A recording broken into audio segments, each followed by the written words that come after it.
ठीक है, okay. Start करते हैं। Mechanical properties of fluids. ठीक है, सॉलिड्स हो गया, सॉलिड्स तो बहुत ही आसान है। फ्लूइड्स की अगर मैं बात करूँ तो इंपॉर्टेंट टॉपिक्स वगैरह सारी चीजें मैं तुम्हें बता देता हूँ। मेंटोरशिप, पर्सनल मेंटोरशिप भाई ले लो। कल हमारी मीट हुई थी जहाँ पर वन ऑन वन हम सबसे बात कर रहे थे, तो ये चीज अगर तुम्हें रोज करनी है तो mentorship is the best thing. Coupon code लगा लो, अभी भी ऑफर है। एंड सीट्स फिर फिल हो जाएगी। चलो, यहाँ पर एक चीज तुम्हें बता देता हूँ मैं, important topics. Mechanical properties of 2 lecture में होगा ये चैप्टर खत्म। ठीक है, एक में मैं चाहता तो कर सकता था, बट मैं कहा कोई बात नहीं, ठीक है। 2 चैप्टर हमने अभी अभी करे हैं। ग्रेविटेशन काफी बड़ा चैप्टर था जो कि एक लेक्चर में हुआ है हमारा। एंड सॉलिड्स तो चलो ठीक है, छोटा चैप्टर है, बट इसको हम 2 लेक्चर में करेंगे। आज हम क्या पढ़ेंगे? आज हम पढ़ेंगे प्रेशर, पूरा डिटेल में। प्रेशर क्या होता है, कैसे लगता है, ठीक है। आर्किमिडीज पढ़ेंगे, आर्किमिडीज पढ़ेंगे, ठीक है। उसके बाद लास्ट में हम स्ट्रीमलाइन फ्लो वगैरह पढ़ेंगे। लैमिनार, स्ट्रीमलाइन, क्रिटिकल वेलोसिटी, ये सारी चीजें पढ़ेंगे, ठीक है। अब देखो, हमेशा मैं तुम्हें क्या कहता हूँ चैप्टर स्टार्ट होने से पहले, चैप्टर की इंपॉर्टेंस कितनी है नीट के रिस्पेक्ट में, क्योंकि हमें चैप्टर, उस वाले चैप्टर पे ज्यादा ध्यान देना है जो कि जिसकी प्रोबेबिलिटी ज्यादा नीट में आने की, ठीक है। अगर मैं 2015-16 की बात करता हूँ, उन ईयर्स में इस चैप्टर से ऐसा भी हुआ है कि 4 से 5 क्वेश्चन आए हैं। 4 से 5 क्वेश्चन भी आए हैं उस टाइम पर, लेकिन रिसेंट टाइम्स में अगर मैं देखूँ तो मैक्सिमम 2, और एक क्वेश्चन तो आता ही है। मैक्सिमम 2 क्वेश्चन आते हैं, इससे ज्यादा फ्लूइड सब क्वेश्चन नहीं आते। ठीक है, इंपॉर्टेंट टॉपिक्स क्या क्या है जहां से सबसे ज्यादा क्वेश्चन बनने की प्रोबेबिलिटी है, वो कौन से है तुम्हारे?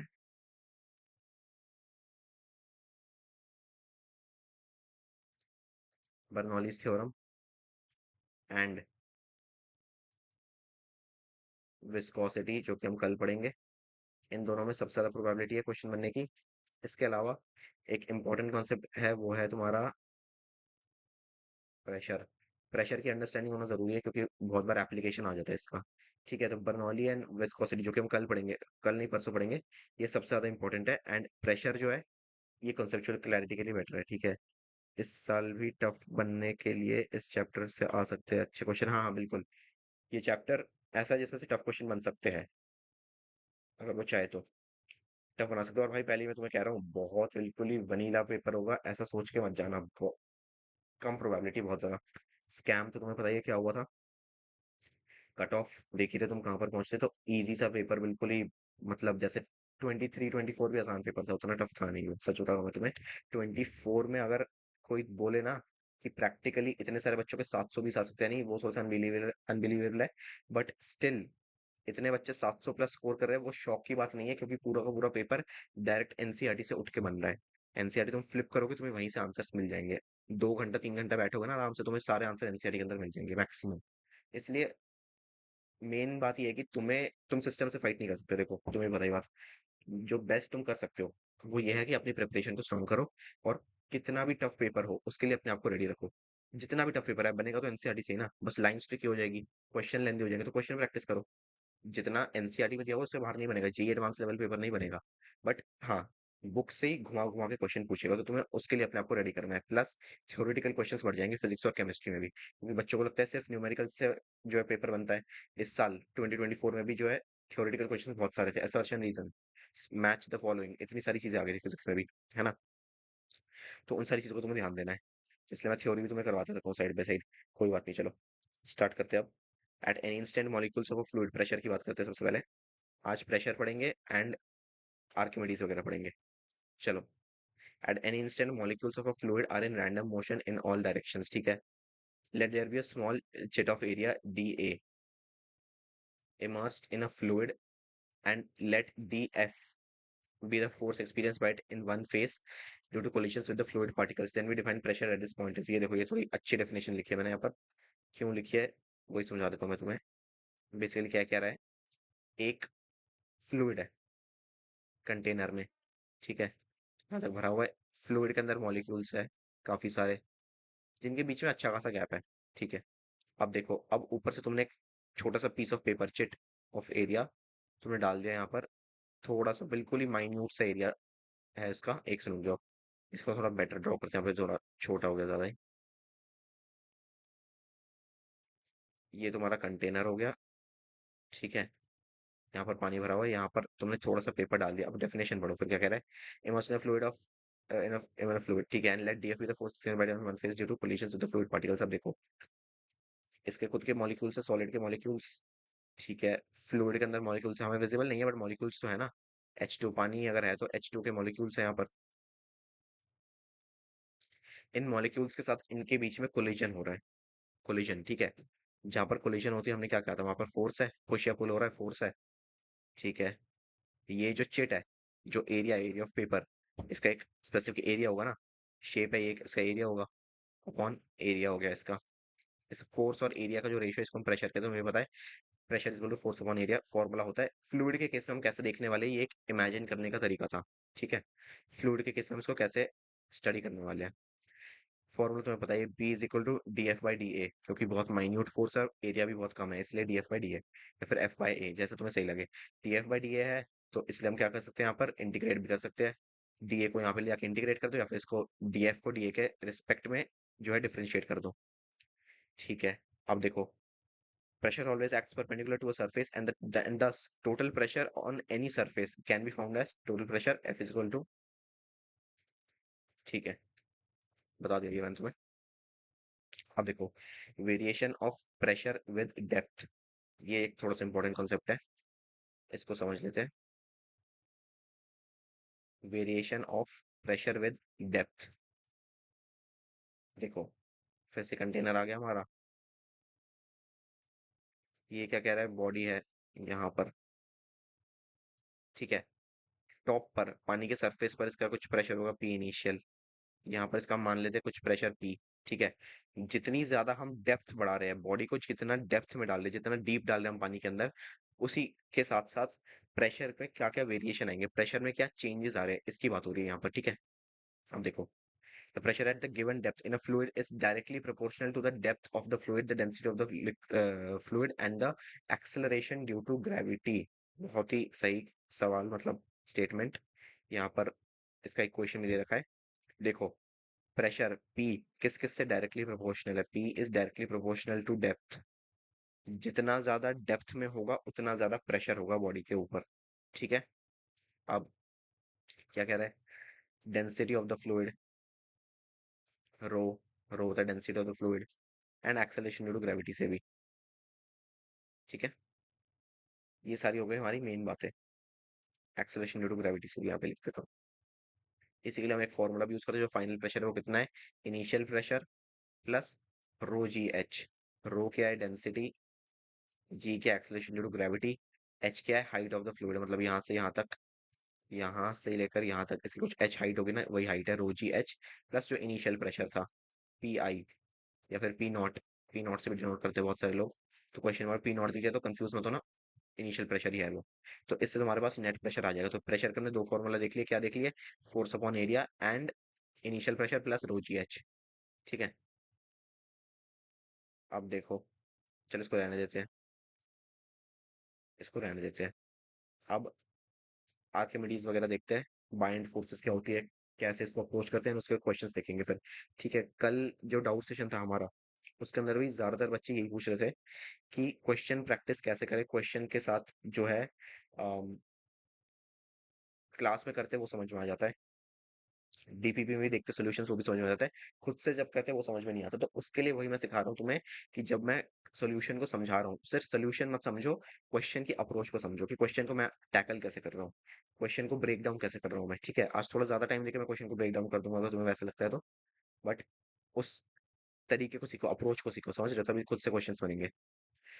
आर्किमिडीज प्रिंसिपल देख लेते क्या क्या दे रखा है उसने, हमें बाइंड फोर्स के बारे में बता रखा है, गॉज प्रेशर के बारे में बता रखा है, और सेंटर ऑफ बायनेंसी। फिर पास्कल्स लॉ से एंड कर देंगे इसको। हाँ, पास्कल्स लॉ लास्ट है, एक सेकंड रुक जाओ, ठीक है। देखो, buoyant force, the resultant of all the pressure forces acting on a submerged particle is called buoyant force, या फिर simple definition, और the buoyant force acting on any immersed object is equal to weight of the displaced volume of liquid। मतलब जितना भी wait होगा body का inside the liquid, उतनी ही buoyant force, upthrust force कह सकते हो, ऊपर लग रही है बॉडी के ऊपर, ठीक है। या फिर जितने भी प्रेशर फोर्सेस है, ये पार्टिकल जो है ये पानी के अंदर डूबा हुआ है मान लो पूरा, तो हर डायरेक्शन में इसके ऊपर प्रेशर फोर्सेस लग रहे हैं। जो भी इसके ऊपर नेट फोर्स लग रहा है, जितना भी फोर्स लग रहा है इसके ऊपर नेट, उसी को तुम कह लो बायएंड फोर्सेस, ठीक है। अब देखो, पानी के अंदर जो लग रहे हैं फोर्सेस, नेट फोर्सेस, जो कि उसके वेट के बराबर है, बॉडी के वेट के बराबर, ये होगा तुम्हारा BIND force main. Gauge pressure देख लो क्या होता है, the difference between actual pressure and atmospheric pressure. Actual pressure and atmospheric pressure, ये क्या होता है? सेम लास्ट केस में जाओ। लास्ट केस में हमने क्या देखा था? बॉडी हो गई ऊपर इनिशियल, नीचे एक ये, तो दो केसेस हो गए। एक हो गया हाइट, जो इसका हाइट है, बॉडी का जो हाइट है, प्रेशर के बीच में जितना भी हाइट आ रहा है, इनिशियल प्रेशर, और ये हो गया तुम्हारा फाइनल प्रेशर, पी एफ कर लो इसको, इन दोनों का। या फिर एटमॉस्फेरिक प्रेशर एंड जो तुम्हारा एब्सोल्यूट प्रेशर होता है, एब्सोल्यूट एंड एटमॉस्फेरिक प्रेशर का डिफरेंस, वो होता है तुम्हारा गेज प्रेशर, फिर गॉज प्रेशर। चलो, इतना पार्ट भी हो गया हमारा। सेंटर ऑफ बायंसी देख लो, the point at which the resultant buoyant force acts is called centre of buoyancy. Centre of buoyancy, जैसे बेसिकली समझ लो सेंटर ऑफ मास पढ़ते हैं ना, सेंटर ऑफ मास क्या कहते हैं? एक बॉडी है, सेंटर ऑफ मास की क्या क्या प्रॉपर्टीज होती है, देखो इसको देख लेते हैं, फिर तुम्हें बेटर समझ में आएगा। ये देखो, ये बॉडी है, ठीक है, इसका सेंटर ऑफ मास है कुछ यहाँ पर, अज्यूम करते हैं यहाँ पर इसका सेंटर ऑफ मास है, ठीक है। सेंटर ऑफ मास का रूल क्या है? सबसे पहले हम क्या कहते हैं, सारा का सारा बॉडी का जो वेट है वो यहाँ पर कॉन्सेंट्रेटेड है ना, ठीक है। इसके क्वेश्चन बन रहे हैं सर सर, यार वो तो स्टूडेंट्स बेटर बता पाएंगे। देखो, समझ जाओ, स्टूडेंट्स बेटर बता पाएंगे कि क्वेश्चंस बन रहे हैं या नहीं बन रहे। क्वेश्चन तो भाई तुम्हें खुद से प्रैक्टिस करने पड़ेंगे तभी बनेंगे, बट कोई बात नहीं, ठीक है। ये बॉडी हो गई, बॉडी के सेंटर ऑफ मास में क्या होता है? वेट सारा कॉन्सेंट्रेटेड होता है, सारा का सारा वेट कॉन्सेंट्रेटेड होता है, ठीक है, ये बात पता चल गई हमें। सेकंड, कुछ भी एक्सटर्नल फोर्सेस लग रही है, कुछ भी जो है एक्सटर्नल फोर्सेस लग रही है, वो सारी की सारी कहाँ पर इफेक्ट करती है? सेंटर ऑफ मास को। जैसे ट्रॉली है, एक ट्रॉली का हमने केस देखा था, ट्रॉली था उसके अंदर एक बच्चे को हमने बिठा दिया था, वो बच्चा क्या था, राइट से लेफ्ट जाता था बार बार, है ना। हाँ सही है। देखो, ट्रॉली में बच्चे को बिठा दिया था, हम कहते हैं कि अब बच्चा जो है बार बार राइट टू लेफ्ट मोशन कर रहा है, मूवमेंट कर रहा है राइट टू लेफ्ट, तो सेंटर ऑफ मास में क्या चेंज आएगा? कुछ भी नहीं आएगा, क्योंकि वो इंटरनल फोर्स है, बच्चा जो ट्रॉली के अंदर है, और सिस्टम क्या है, पूरा का पूरा ट्रॉली। तो ट्रॉली के अंदर जो भी हो रहा है उस समय फर्क नहीं पड़ता, एक्सटर्नल समय फर्क पड़ता है, तो सारा का सारा एक्सटर्नल फोर्स है वो सेंटर ऑफ मास पे आता है, एंड जो बॉडी का वेट होता है वो सेंटर ऑफ मास पे कॉन्सेंट्रेट होता है। सिमिलरली बाइंड फोर्स क्या कह रहा है, जब पानी के अंदर हमने ये बना दिया, ठीक है, पानी के बीचों बीच तुमने जो है बॉडी को रखा है, ठीक है। अब इसका जो सेंटर ऑफ मास होगा, वहीं पर सारी की सारी बाइंड फोर्स एक्ट करेगी, क्योंकि एक्सटर्नल फोर्स है बाइंड फोर्स, तो बाइंड फोर्स क्या है? External force. तो वही सेंटर ऑफ मास जब बाइंड फोर्स लग रहा होता है तो वो सेंटर ऑफ बायंसी हो जाता है, दैट्स इट, इससे ज्यादा कुछ भी नहीं है। This point is same as the centre of mass of the displaced liquid, ठीक है। अब देखो, Pascal's law, pressure in a confined liquid, confined मतलब एक जगह जब लिक्विड स्टोर्ड होता है और उसकी बाउंड्रीज होती है जो उसको लिमिट कर रही है। अब पानी तुम जमीन पे फेंक दोगे तो क्या होगा? पानी सारा बह जाएगा, फ्लो कर जाएगा, है ना। और जब कंटेनर में है तो कंटेनर ने पानी को रोक के रखा है, वो कंटेनर पानी को आगे नहीं बढ़ने दे रहा है। तो कन्फाइंड लिक्विड मतलब जो लिक्विड है वो रिस्ट्रिक्टेड है मोशन करने से, या फिर रिस्ट्रिक्टेड है कहीं अपने पाथ को चेंज करने से। कन्फाइंड मतलब वो एक बॉडी के अंदर स्टोर्ड है और वो कहीं और एग्जिट नहीं कर सकता है, ठीक है, वो कहीं और एग्जिट नहीं कर सकता है। अब देखो क्या कह रहे हैं हमसे, pressure in a confined liquid is increased at any point, then it increases by the same amount at every point. If pressure is increased by mg by a, then mg by a will be added to each point to initial pressure plus rho gh। मतलब समझो, देखो Pascal's law से basically क्या कह रहे हैं हमसे, confined stored एक लिमिटेड जगह पर तुमने पानी को स्टोर कर दिया ताकि पानी वहां से एग्जिट ना करे, लिक्विड को, पानी लिक्विड कुछ भी तुमने स्टोर कर दिया, ठीक है। अब देखो, हर एक पॉइंट पर प्रेशर लग रहा है, बाइंड फोर्सेस लग रही है, तो उसके ऊपर प्रेशर लग रहा है, ठीक है। प्रेशर को अगर हम इंक्रीज कर रहे हैं, कुछ भी प्रेशर इंक्रीज कर रहे हैं बॉडी के ऊपर, यहाँ पर मान लो mg/a, सपोज दैट mg/a से प्रेशर इंक्रीज हो रहा है, डेप्थ बढ़ गई, डेप्थ अगर बढ़ गई तो प्रेशर जो इंक्रीज हो रहा है, ठीक है। तो ये जो प्रेशर है वो किसी एक पॉइंट पर रिस्ट्रिक्टेड नहीं होता है, ये पूरी बॉडी पर होता है। जो प्रेशर का जो इफेक्ट आता है वो पूरी बॉडी पर आता है, किसी भी एक पर्टिकुलर पॉइंट पर नहीं आने वाला है। बेसिकली ये मतलब है इसका, ठीक है। ये हो गया हमारा थ्योरेटिकल पार्ट सारा। अब क्वेश्चंस देखेंगे इसके तो तुम्हारा कॉन्सेप्ट बेटर क्लियर होगा, ठीक है। इसके अंदर मैं देख लेता हूँ कुछ पार्ट मिस नहीं हो रहा है। Face pressure builder bind force, ठीक है, Archimedes principal, initial pressure plus rho जी एच, वो भी हो गया हमारा, सेंटर ऑफ बायंसी भी हो गया है, Pascal's law added to each point to initial pressure plus rho ji h, ठीक है। यहाँ पर प्रेशर में अगर हम देख लेते हैं, यहाँ पर भी variation of pressure with depth, depth increase होती है प्रेशर भी इंक्रीज होता है, और P is equal to F/A, ये भी देख लेते हैं और इंटीग्रेशन भी कर सकते हैं यहाँ पर। ये सारी चीजें हमारी कवर हो गई है, ठीक है। आर्किमिडीज प्रिंसिपल, बाइंड फोर्सेस, सारी केसेस तुम समझ गए हो। एक और चीज मैं तुम्हें बता देता हूँ, एक नहीं दो चीजें। पहली, अगर हमारे पास एक ट्यूब है जहां पर सेम लेवल पर हम दो लिक्विड्स को रख रहे हैं, डेप्थ सेम है दोनों की डेप्थ, ये हो गया P1 और ये हो गया P2, तो P1 is always equal to P2 अगर डेप्थ सेम है तुम्हारी, ठीक है। अगर डेप्थ सेम है तुम्हारी तो P1 is always equal to P2, ठीक है। ये हमारे पास पहला केस आ गया, इसको भी तुम्हें याद रखना, थ्योरेटिकल क्वेश्चंस बनते हैं इसके ऊपर।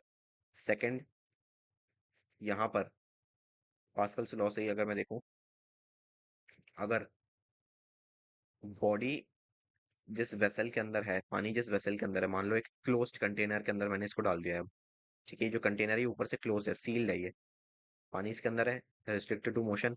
अब अगर ये यूनिफॉर्मली एक्सेलरेट कर रहा है नीचे की तरफ या फिर ऊपर की तरफ, यूनिफॉर्मली अगर ये एक्सेलरेट कर रहा है ना, उस केस में फिर से जब तुम प्रेशर निकाल लो जहां पर जी आ रहा है, क्योंकि एक्सेलरेशन टू ग्रेविटी तो हर जगह आती है, देखो mg/a, mg, ये सारी चीजें आती है। तो यहाँ पर हमेशा जब भी बॉडी ऊपर जा रही है, सूडो फोर्स का तुम्हें केस लगा देना है, वो हो जाएगा तुम्हारा m × g + a, m × g + a, minus minus plus हो जाएगा, ऊपर की तरफ m × g + a, नीचे की तरफ m × g - a। जब वेसल लिक्विड नहीं या फिर बॉडी नहीं, जब पूरा का पूरा वेसल यूनिफॉर्मली एक्सेलरेट होगा किसी भी एक डायरेक्शन में, तो उस केस में तुम्हारा सूडो फोर्स आ जाता है, ठीक है। ये हो गया डायरेक्ट पॉइंट। अब क्वेश्चंस देखते हैं इसके ऊपर तो तुम्हें बेटर समझ में आएगा। क्वेश्चन क्या कह रहा है देखो, the two femurs each of cross sectional area 10 cm² support the upper part of a human body of mass 40 kg, ठीक है। The average pressure sustained by the femur is, average pressure sustained by the femur, अच्छा question है। सबसे पहले femur क्या होता है ये पूछ रहा हूँ, फीमर बायो के स्टूडेंट्स को तुम्हें पता होना चाहिए, फीमर होता है थाई बोन। और जो थाई बोन्स होती है, थाई डायरेक्टली अपर बॉडी से कनेक्टेड है, पेल्विक थाई पूरी की पूरी अपर बॉडी से कनेक्टेड है। ये वाला जो तुम्हारा पार्ट है, इसके बारे में कह रहा है, तो two femurs of cross sectional area 10 cm² support the upper part of a human body of mass 40 kg, ठीक है। अब ये 10 cm² जो ये एक फीमर का एरिया दे रखा है तुम्हें, ठीक है। ये एक फीमर का तुम्हें एरिया दिया, तुम्हें दोनों को निकालना है एरिया। फिर तुम्हें क्या निकालना है, तुम्हें मास दे रखा है, मास से तुम फोर्स निकाल लो, mg करके फोर्स वेट निकाल लो, अपर बॉडी कम दे रखा है। हाँ हाँ, सही है। अब देखो, the average pressure sustained by the femur is, average pressure निकालोगे total force upon total area, ठीक है। तो एरिया निकालो, एरिया फाइनल एरिया कितना आएगा तुम्हारा, 2 × 1, इसको मीटर स्क्वायर में कन्वर्ट करो और 2 से मल्टीप्लाई कर दो, मीटर स्क्वायर में कन्वर्ट करके 2 से मल्टीप्लाई कर दो, क्योंकि ये एक का निकलेगा फिर दो का, तो ये कितना होगा, 2 × 20, 2 × 10 × 10⁻⁴ मीटर स्क्वायर, ठीक है, which is equal to 20 × 10⁻⁴ metre square. ये हो गया तुम्हारा एवरेज एरिया किसका, एक दोनों फीमर बोन्स का मिलाकर।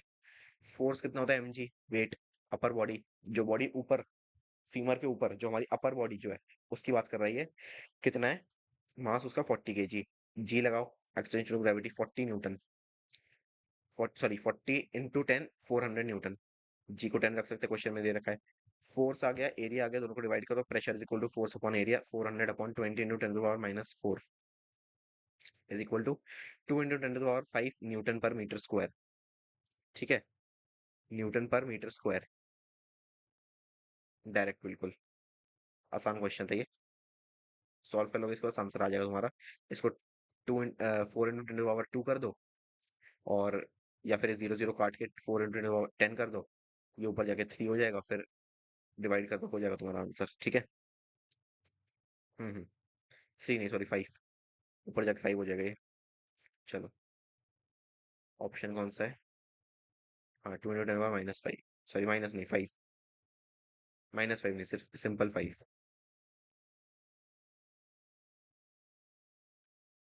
चलो, नेक्स्ट क्वेश्चन देखते हैं क्या कह रहा है।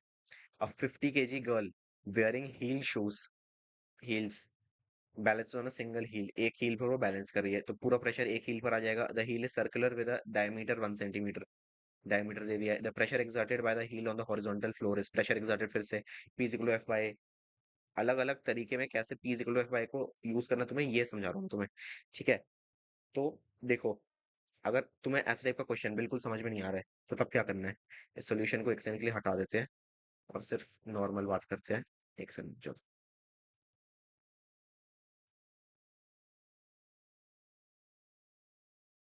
अब देखो, ऐसे टाइप के क्वेश्चन को तुम्हें अप्रोच कैसे करना है डायरेक्टली। 50 kg गर्ल, जो जो अगर तुम्हें बिल्कुल स्टार्टिंग में समझ में नहीं आ रहा कि क्वेश्चन को अप्रोच कैसे करना है, ऐसे क्वेश्चन में करना क्या है, जो तुम्हें डेटा दे रखा है उस डेटा से क्वेश्चन को सॉल्व करने का ट्राई करो। क्या दे रखा है तुम्हें? 50 kg गर्ल, डायरेक्टली, बिल्कुल इनिशियल फेज में एक भी क्वेश्चन अगर नहीं बन रहा है, डायरेक्टली लिखो क्या क्या दे रखा है। Mass is equal to 50 kg, ठीक है, समझ में आ गया। Girl wearing heel shoes, balance on a single heel, एक हील पर आ गई। हाईलाइट कर लो सिंगल को कि सिर्फ एक का एरिया निकालना है तुम्हें। The heel is circular, circular मतलब समझ जाओ सर्कल की बात हो रही है।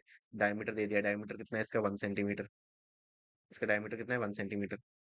एक सेकंड जो, 1 सेंटीमीटर, ये होगा इसका डायमीटर। ठीक है। तो pressure exerted by the heel on the horizontal floor, pressure exerted. अब तुम्हें प्रेशर निकालना है, प्रेशर तुम्हें नहीं पता है। अब इस केस में तुम्हारे पास क्या है? मास है। ठीक है। जी की वैल्यू तो तुम्हें दे रखी है, तो जी को यूज करके और मास को यूज करके तुम फोर्स निकाल लोगे। मतलब डायरेक्टली तुम्हें पता होना चाहिए कि प्रेशर का कौन सा फॉर्मूला लगाएंगे हम, force upon area. Force upon area, ठीक है, which is equal to, force कितना होता है? mg। ठीक है। एरिया किसका? सर्कुलर हील का। सर्कल का एरिया कितना होता है? πr², π × r²। ठीक है। हमें क्वेश्चन में रेडियस दिया नहीं, हमें डायमीटर दिया है, तो डायमीटर को हम क्या लिख सकते हैं? π × बी नहीं, डी, π × d/2, d/2 होता है रेडियस, डायमीटर का हाफ ही तो रेडियस होता है, d/2 का whole square. mg upon π × d/2 का होल स्क्वायर। ठीक है। अब यहाँ से जो जो वैल्यूज तुम्हें पता है सारी पुट करके अब मैथ्स करना है तुम्हें, समझ रहे हो? तो अप्रोच ऐसी रखनी है। अगर तुम्हें कुछ भी नहीं पता तो जो जो डेटा दे रखा है क्वेश्चन में, उस डेटा को एक साथ कलेक्ट करो और वहीं से तुम्हें पता चल जाएगा कि कौन सा फॉर्मूला यूज करना है। उसके बाद जो है क्वेश्चन आसान हो जाता है। ठीक है। चलो, इसको वापस ले आते हैं ऊपर।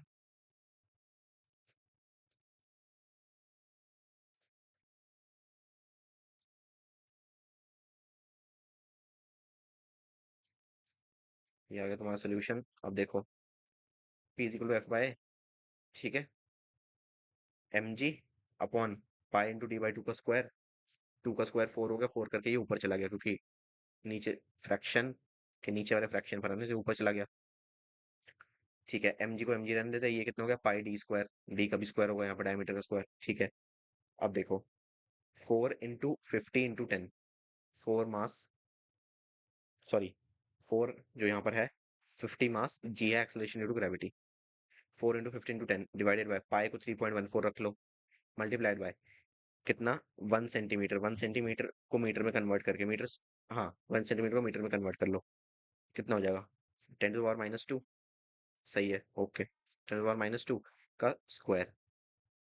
अब सॉल्व करोगे, आंसर 6.4 × 10⁻6 पास्कल आएगा तुम्हारा आंसर। 6.4 × 10⁻6 पास्कल, ये है तुम्हारा आंसर। ठीक है। अब देखो, ये अच्छा क्वेश्चन है, इस क्वेश्चन को समझो, यहाँ पे नए कॉन्सेप्ट्स क्लियर होंगे। A manometer reads the pressure of a gas in a enclosure as shown in the figure। ठीक है, यहाँ पर ये मैनोमीटर होगा तुम्हारा। The absolute and gauge pressure of the gas in centimeter of mercury is, centimetre of mercury जो है,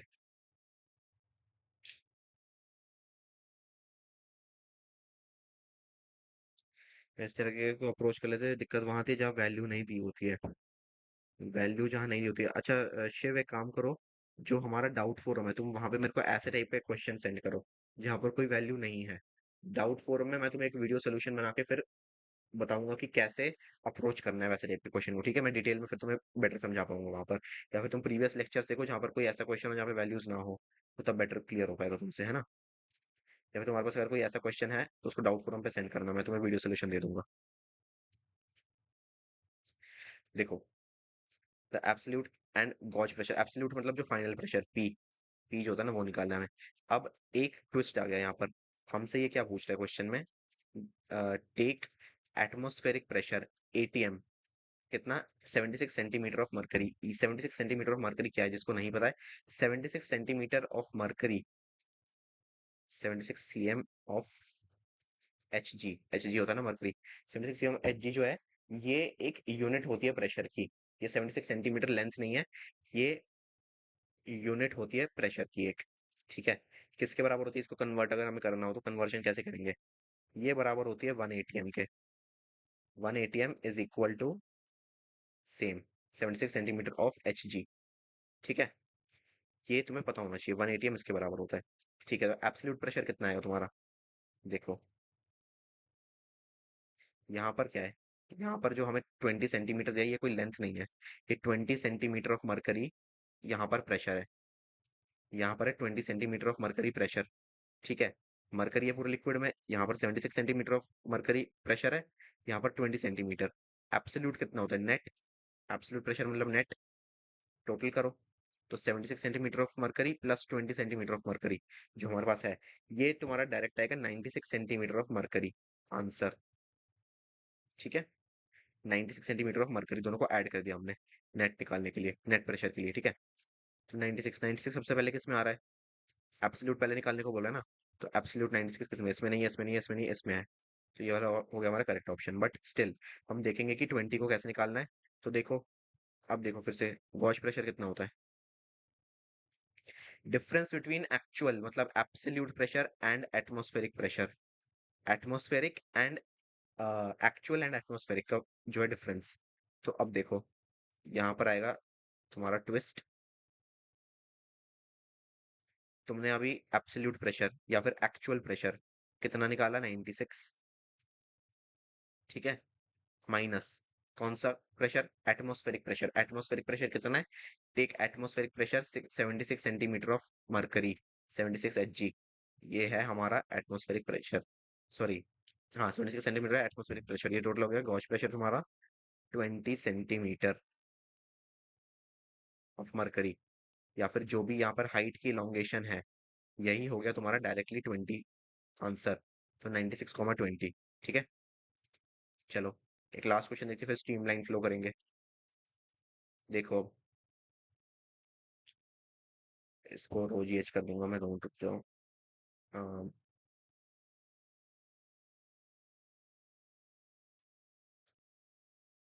clear, okay.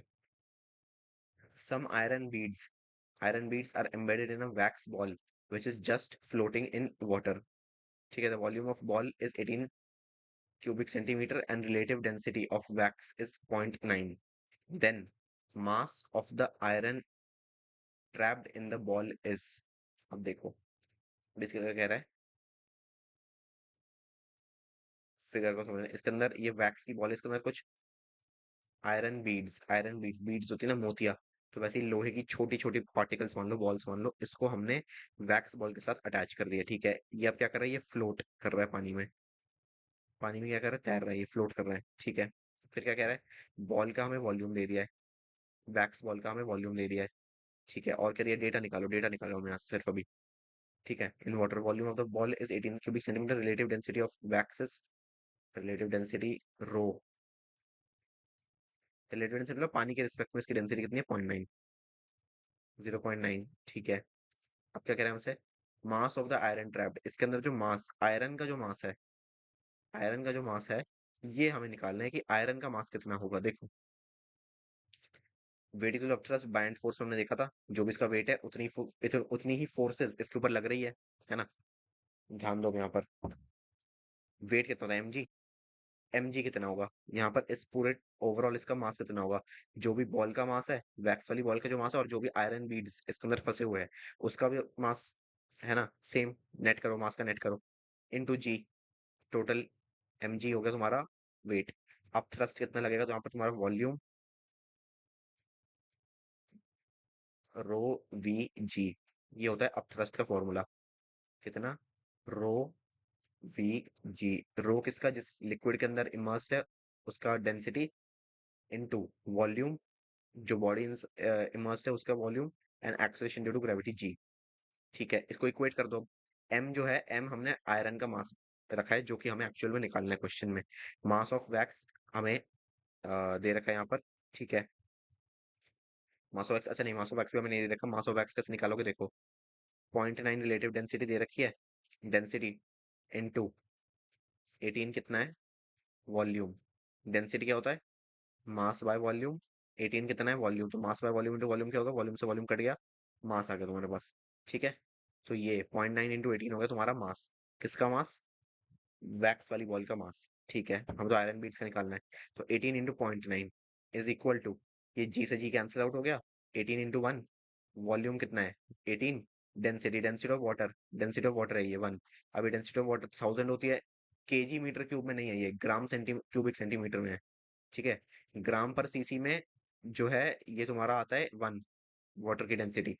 तो ये हो गई वाटर की density, m plus 18 into 0.9, wax वाली बॉल का मास, अब थ्रस्ट मल्टीप्लाई करके सॉल्व करो इसको, m की वैल्यू आएगी तुम्हारी 1.8 जी, या फिर 1.8 ग्राम, एक्सेलरेशन टू ग्रेविटी नहीं, ग्राम।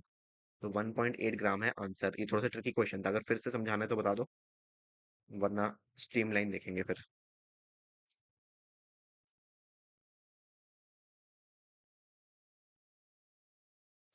ट्रिकी क्वेश्चन था ये, फिर से अगर किसी को एक्सप्लेनेशन चाहिए तो बता दो, फिर से समझा दूंगा मैं, कोई दिक्कत वाली बात नहीं है।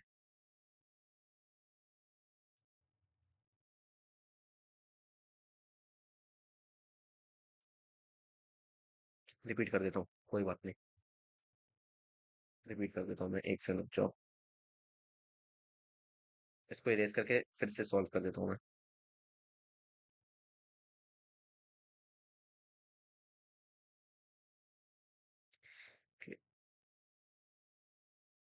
नो दिक्कत।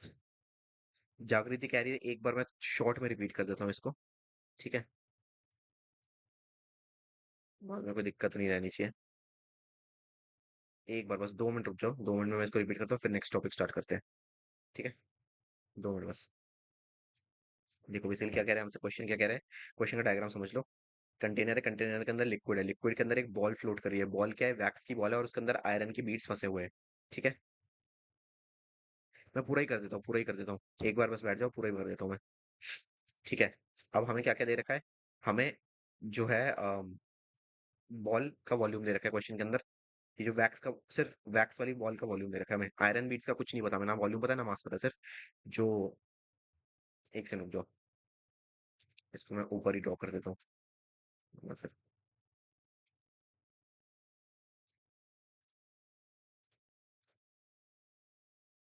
कंटेनर आ गया, लिक्विड के अंदर फ्लोट कर रहा है क्या, वैक्स की बॉल है, आयरन बीट्स इसके अंदर है। हमसे क्या कह रहा है, इसका वॉल्यूम कितना है 18, ठीक है, क्यूबिक सेंटीमीटर।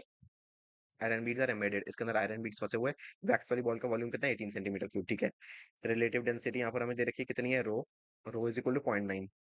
ठीक है, फिर क्या कह रहे हैं हमसे, मास ऑफ द आयरन ट्रैप, जो आयरन ट्रैप्ड है इसके अंदर उसका मास हमें निकालना है। ठीक है ना, जो आयरन निकालना है, जो आयरन है इसके अंदर उसका मास हमें निकालना है।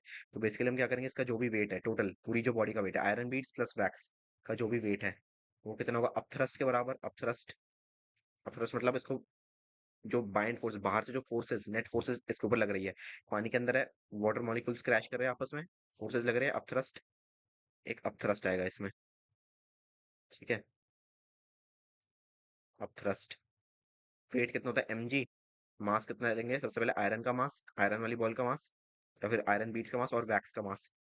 ठीक है, वैक्स का मास कितना आएगा, मास का फॉर्मूला क्या होता है, डेंसिटी क्या होती है, मास बाय वॉल्यूम, और वॉल्यूम मल्टीप्लाइड बाय वॉल्यूम कर दो, वॉल्यूम से वॉल्यूम कट जाएगा तो मास बचेगा। हमारे पास मास बाय वॉल्यूम डेंसिटी भी है और हमारे पास वॉल्यूम भी है। मास बाय वॉल्यूम डेंसिटी कितनी है, 18, sorry, mass by volume density कितनी है? 0.9, 0.9, 0.9, ये है 0.9। ठीक है, वॉल्यूम कितना है? 18। ठीक है, ये कितना है? ये क्या है हमारा? ये हमारे वैक्स बॉल का मास है, और ये स्मॉल एम क्या है? हमारा आयरन बॉल का मास है। इक्वल टू, अब थ्रस्ट कितना होता है? Rho V G, density into volume into acceleration due to gravity. ठीक है, एक सेकंड जो यहाँ पे जी भी मल्टीप्लाई होगा, वेट है ना, weight, mass, mass into acceleration due to gravity. अब क्या, अब यहाँ से कैंसिल आउट करो, पेन चेंज कर देता हूँ मैं, जी से जी कैंसिल आउट कर दिया। ठीक है, सॉल्व करो इसको, ये कितना होगा तुम्हारा? 18 इंटू 0.9 कर लो, या फिर एक काम कर, इसको ऐसे ही रहने देते अभी, इसको भी ऐसे ही रहने दो। इस पार्ट को सॉल्व करो, इसको m प्लस, फालतू में डेसिमल में मत लेके जाओ, अभी डायरेक्ट सॉल्व कर लेंगे इसको। इनटू डेंसिटी, पानी की डेंसिटी कितनी होती है? केजी मीटर क्यूब में नहीं, ग्राम पर सीसी में। ग्राम पर सीसी में पानी की डेंसिटी कितनी होती है? 1। ठीक है, ये हो गया 1। वॉल्यूम, वॉल्यूम कितना दे रखा है हमें इसका? 18। ठीक है, यहाँ से इसको सॉल्व कर दो, इस पार्ट को यहाँ पे ले जाके माइनस कर दो। अब इसको मल्टीप्लाई करके यहाँ पे ले जाके माइनस कर दो, मास ऑफ आयरन तुम्हारा आ जाएगा यहाँ पे। ठीक है, अब क्लियर हो गया? ऑप्शन नंबर 1 बिल्कुल सही, ये आएगा तुम्हारा 1.8 ग्राम के बराबर। ठीक है, अब किसी को अगर कोई डाउट है तो बताओ। इसको डाउट है तो बताओ, मैं चैट चेक कर लेता हूँ।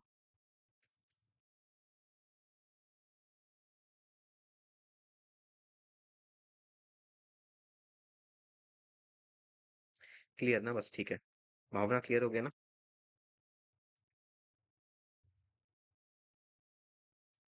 चलो क्लियर हो गया तो एक काम करते हैं, हम नेक्स्ट क्वेश्चन देख लेते हैं।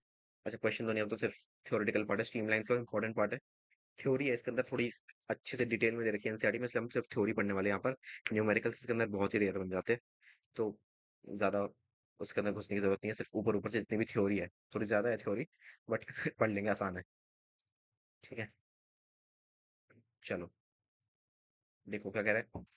स्ट्रीमलाइन फ्लो, स्ट्रीमलाइन फ्लो के बारे में पढ़ेंगे, फ्लोज के बारे में पढ़ेंगे, पानी फ्लो करता है ना, कौन कौन से टाइप के फ्लोज होते हैं उसके बारे में पढ़ेंगे यहाँ पर। थोड़ा सा सिलेबस रिलेटेड भी है, तो उसको अभी नहीं डिस्कस करेंगे, उसको बाद में देख लेंगे। स्ट्रीमलाइन फ्लो क्या है तुम्हारा? Steady flow. स्टेडी, स्टेडी मतलब जो अपनी पोजीशन से चेंज ना करे, अपनी पोजीशन को जो चेंज ना करे, अपनी पोजीशन पर ही टिका रहे, स्टेडी। ठीक है, in a streamline flow the fluid particles follow smooth well defined paths called streamlines. In this flow the velocity of the fluid at any given point remains constant over time। मतलब एक, मान लो एक path बना दिया मैंने पानी के लिए जाने का, एक पाइप के थ्रू या फिर ऐसे, और उस पाइप के थ्रू पानी फ्लो कर रही है कांस्टेंट वेलोसिटी से। ठीक है ना, वो अपना पाथ चेंज कर रही है ना कुछ, एक ही डायरेक्शन में कांस्टेंट वेलोसिटी से जा रही है, स्ट्रीमलाइन फ्लो। ठीक है, एक स्ट्रीम बना के, एक रास्ता बना के जा रही है वहां से। फिर there is no mixing of fluid particles between adjacent streamlines.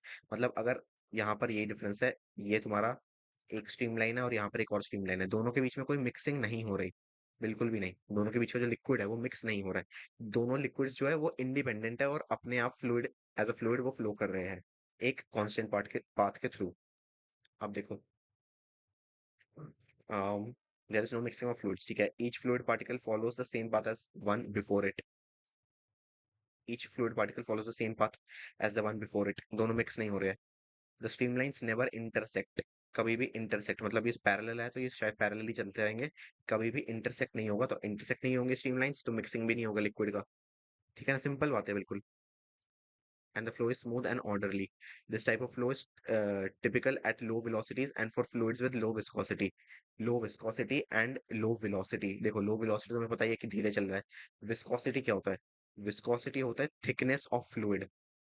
Thickness मतलब कितना गाढ़ा है, समझ रहे हो? जैसे जो ऑयल होता है वो बहुत थिक होता है, गाढ़ा होता है ना? या फिर हनी है, हनी, हनी जो है बहुत थिक होता है, गाढ़ा होता है, तो उसकी विस्कोसिटी क्या है? हाई। पानी क्या है? बहुत ही पतला होता है, सबसे ज्यादा लिक्विड तो पानी ही होता है ना? बिल्कुल भी विस्कोसिटी नहीं होती उसके अंदर, नाक बराबर। तो पानी क्या है? लो विस्कस फ्लूइड। हनी क्या है या फिर ऑयल क्या है? High viscous fluid. ठीक है, आप देखो क्या चीज, डेंसिटी नहीं, नहीं रुको, विस्कोसिटी हम नेक्स्ट चैप्टर में जब पढ़ेंगे वहां पर तुम्हें समझ में आएगा। डेंसिटी अगर तुम फिजिक्स के रिस्पेक्ट में देखोगे वो डायरेक्ट मास और वॉल्यूम का रेशियो होता है, समझ रहे हो? विस्कोसिटी जो होता है वो फ्लूइड्स के अंदर हम स्पेशली डिफाइन करते हैं कि कौन सी चीज ज्यादा थिक है और कौन सी चीज ज्यादा थिन है। थिकनेस और थिननेस की वजह से उनकी वेलोसिटी में डिफरेंस आता है। समझ रहे हो? थिकनेस और थिननेस की वजह से उनकी वेलोसिटी में डिफरेंस आता है। कल जब विस्कोसिटी पढ़ेंगे तब डिटेल में समझेंगे इसको। अभी बस इतना समझ लो, गाढ़ा और पतला। ठीक है। लैमिनर फ्लो, लैमिनर फ्लो के बारे में बात करें। Laminar flow is a special case of streamline flow. Streamline flow का ये केस है, बस इसके अंदर क्या होता है, where the fluid flows in parallel layers with no disruption between the layers। No disruption तो यहाँ पर भी है, यहाँ पर क्या है, पैरेलल है। ठीक है। It occurs under conditions of low velocity and high viscosity. बस लैमिनर के अंदर केस क्या आता है, यहाँ पर फ्लूइड जो है वो हाईली विस्कस होता है, गाढ़ा होता है, लाइक हनी। ठीक है। इसके कुछ की पॉइंट्स के बारे में बात कर लेते हैं। Fluid layers slide past one another smoothly. Slide past one another मतलब यहाँ पर हम पहले क्या देख रहे थे कि देखो, स्ट्रीमलाइन फ्लो है, विस्कस नहीं है। स्ट्रीमलाइन के अंदर विस्कस नहीं है। ये कौन सा हमारा, एक सेकंड, जो ये कौन सा हमारा लैमिनर, लैमिनर लैमिनर के अंदर क्या आ रहा है, विस्कस आ रहा है। ठीक है। अब देखो मेन पॉइंट्स के बारे में, जो जो अलग बनाते हैं इसको वो चीजें ऐड कर देते हैं। हाई विस्कोसिटी जो है वो स्ट्रीमलाइन से अलग बनाती है इसको। ठीक है। No deception between the layers उसमें भी होता है। Fluid flows in parallel layers, ये की पॉइंट्स है, इनको हाईलाइट कर देता हूँ। Under conditions of low velocity, low velocity उसके अंदर भी है, इसके अंदर भी है लो वेलोसिटी। ठीक है। की पॉइंट्स को एक बार यहाँ पर मार्क कर देते हैं ताकि तुम कंफ्यूज ना हो जाए। Between adjacent streamlines each fluid particle follows the same path as one before it। ठीक है। streamlines never intersect, ये भी important part है। यहाँ पर fluid layer slide past one another smoothly। ठीक है। दोनों के अंदर सेम केस चल रहा है अभी तक। सेकंड देखते हैं, there is no turbulence. Important point है ये। There is no turbulence and the flow is predictable. Turbulence, airplane में तुम गए हो, टर्ब्यूलेंस होता है। टर्ब्यूलेंस मतलब सडन चेंज, सडन चेंज आ गया, टर्बुलेंस आ गया मतलब एकदम से उसका पाथ चेंज हो गया है। डायरेक्शन का तुम्हें कुछ नहीं पता है, पाथ का तुम्हें कुछ नहीं पता है, तो उस केस में क्या होता है, प्रिडिक्ट नहीं कर सकते। जैसे ऑफ कोर्स, अब एक पाइप है, बहुत लंबी पाइप है, यहाँ से पानी आ रहा है, तो प्रिडिक्टेबल है ये चीज। तुम देखकर ही बता दोगे कि 2 सेकंड बाद, 4 सेकंड बाद पानी यहाँ से निकल जाएगा। पानी एकदम से अपनी मर्जी से उल्टा नहीं आ जाएगा, या फिर पाइप को फाड़ के यहाँ से बाहर नहीं आने लगेगा। पानी क्या करेगा, जो पाथ उसको प्रोवाइड किया है हमने वही पाथ को फॉलो करेगा। टर्बुलेंस में क्या होता है, बॉडी एक फ्लो मेंटेन नहीं करती, तो हम उसके फ्लो को प्रेडिक्ट नहीं कर पाते। ठीक है। टर्बुलेंट फ्लो हाई वेलोसिटी के अंदर जो होता है, लो वेलोसिटी में तुम फिर भी प्रेडिक्ट कर लोगे। चलो, the velocity of the fluid particles is highest in the center of the flow and decreases toward the edges due to friction with the surface। बीच में जहां से भी फ्लो करिए, अगर पाथ है तो बीच में सबसे ज्यादा होगा, एजेस पे सबसे कम होगा फ्लो। ठीक है। स्पीड सबसे कम होगी एजेस पे। अब इंपॉर्टेंट पॉइंट क्या क्या है इसके अंदर वो हाईलाइट कर देते हैं। velocity of fluid particles is highest in the center, decreases towards the edges due to friction with the surface। ठीक है। एग्जांपल, फ्लो ऑफ हनी और ऑयल, फ्लो ऑफ हनी और oil through a narrow tube typically exhibits laminar flow। Flow of honey और oil through a narrow tube. ठीक है। अब देखो, turbulent flow की बात करते हैं। टर्बुलेंट फ्लो जो मैं तुम्हें बताया था, टर्बुलेंस जहां पर आ जाता है, in turbulent flow the fluid particles move in chaotic random and erratic paths. chaotic random मतलब जहां पर हमें डायरेक्शन का कुछ सेंस नहीं है, वेलोसिटी हाई है। ठीक है। पानी यहाँ पर है, पानी को जैसे तुम फ्लोर पे छोड़ देते हो, एक बाल्टी में पानी लिया तुमने और जमीन पे फेंक दिया, क्या होगा, पानी इधर उधर हो जाएगा। तुम प्रेडिक्ट थोड़ी कर पाओगे कि हाँ इतना पानी यहाँ पर जाएगा, इतना पानी यहाँ पर जाएगा, कुछ तुम्हारे हिसाब से कुछ नहीं होगा। सब कुछ पानी के ऊपर डिपेंड करता है, उसके पाथ के ऊपर, क्योंकि कोई डेफिनेट पाथ यहाँ पर नहीं है। तो पानी इधर उधर हो गया, chaotic रैंडम मूवमेंट हो रहा है पानी का। Causing mixing between adjacent layers, आसपास की जो लेयर्स है इसके बीच में मिक्सिंग हो जाएगी। दो चार लिक्विड अगर एक साथ तुमने डाल दिया कहीं पर तो मिक्सिंग हो जाएगी, है ना, कोई फिक्स्ड पाथ नहीं दे रखा तुमने सबको। It occurs when the velocity of the fluid exceeds a certain critical value। एक certain critical value को जब ये speed exceed कर जाती है, और when the fluid experiences sudden changes in direction, जो कि सबसे ज्यादा इंपॉर्टेंट है, speed and direction।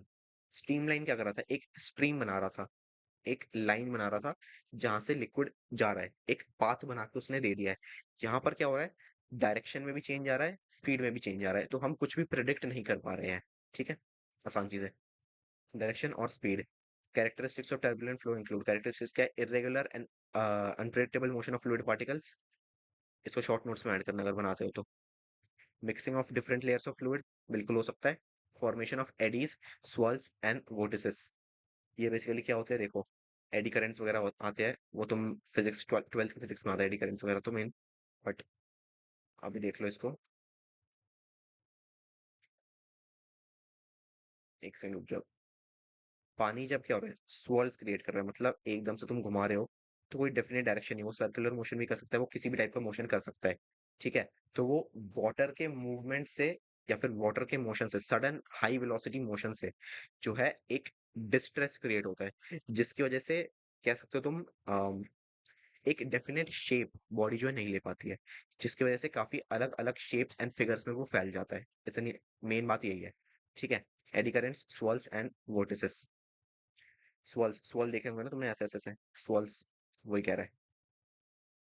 Generally happens at high velocities in low viscosity fluids. ठीक है, ये सारी चीजें हमने कर ली है। It also results in higher energy loss due to increased friction and drag.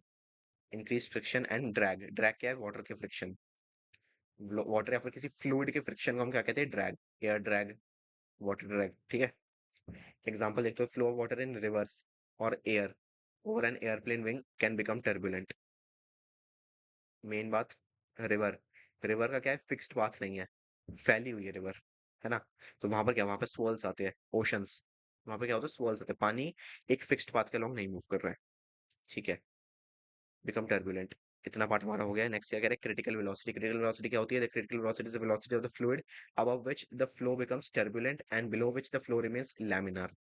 It represents the threshold between laminar and turbulent flow। मतलब ये क्या है, ये एक इक्विलिब्रियम पॉइंट है। ये क्या है, एक इक्विलिब्रियम पॉइंट है। यहाँ पर बॉडी चल रही है, ठीक है, एक वाटर चल रहा है एक स्ट्रीम के अलोंग या फिर एक पाथ के अलोंग। यहाँ पे रुक जाओ, यहाँ पे मैंने इसको डिवाइड कर दिया है, इसको फिर मैंने यहाँ पे एक्सटेंड कर दिया है। रेड में जब तक वो है इस पॉइंट तक, इसकी वेलोसिटी कुछ एक्स है, तो ये बॉडी क्या है, स्ट्रीमलाइन है, लैमिनार है। ठीक है, फिक्स्ड पाथ पर चल रही है, सही है। यहाँ से अगर मैंने इसकी वेलोसिटी को जो है इंक्रीज कर दिया, इस वी पॉइंट पर, सीवी मान लो या फिर वीसी, सीवी नहीं वीसी, क्रिटिकल वेलोसिटी है यहाँ पर। इस वेलोसिटी को जैसे ही एक्सीड कर गई, बॉडी क्या हो गई, टर्बुलेंट हो गई, सडन चेंज इन स्पीड। ठीक है, टर्बुलेंट एंड लैमिनार के बीच का जो डिवीजन है वो क्या करती है, क्रिटिकल वेलोसिटी। क्रिटिकल वेलोसिटी से कम तो स्ट्रीमलाइन या फिर लैमिनार, इससे ज्यादा तो फिर तुम्हारा टर्बुलेंट।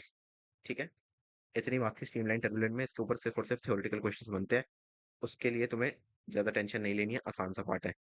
ठीक है, इसके बाद अगर क्वेश्चंस बने भी न्यूमेरिकल्स, तो बहुत रेयर, पेपर में तो आएगा नहीं। पेपर में तो एक तो स्ट्रीमलाइन लैमिनार से कुछ भी नहीं आएगा, ये तो बस एनसीईआरटी में अच्छे से दे रखा है, इसलिए तुम्हें बताना मेरा, क्या कहते हैं, मेरी ड्यूटी थी वो।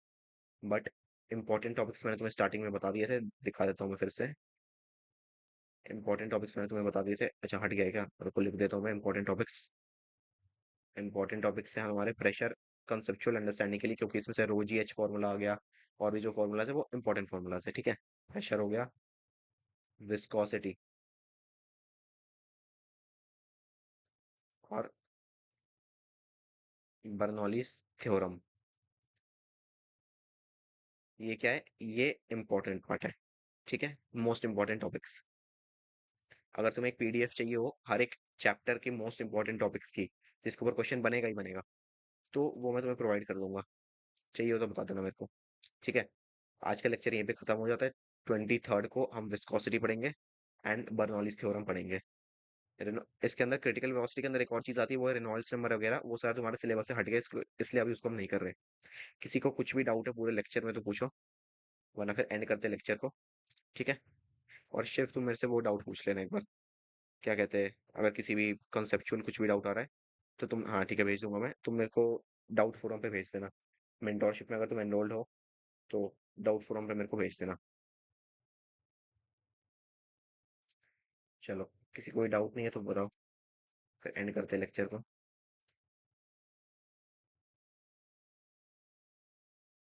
कमेंट्स में एक बार बता देना कैसा लगा तुम्हें लेक्चर, कुछ भी समझ में ना आया तो कमेंट करना, समझा दूंगा मैं next lecture. Good evening, good evening, good evening, audio video clear है तो बता दो एक बार।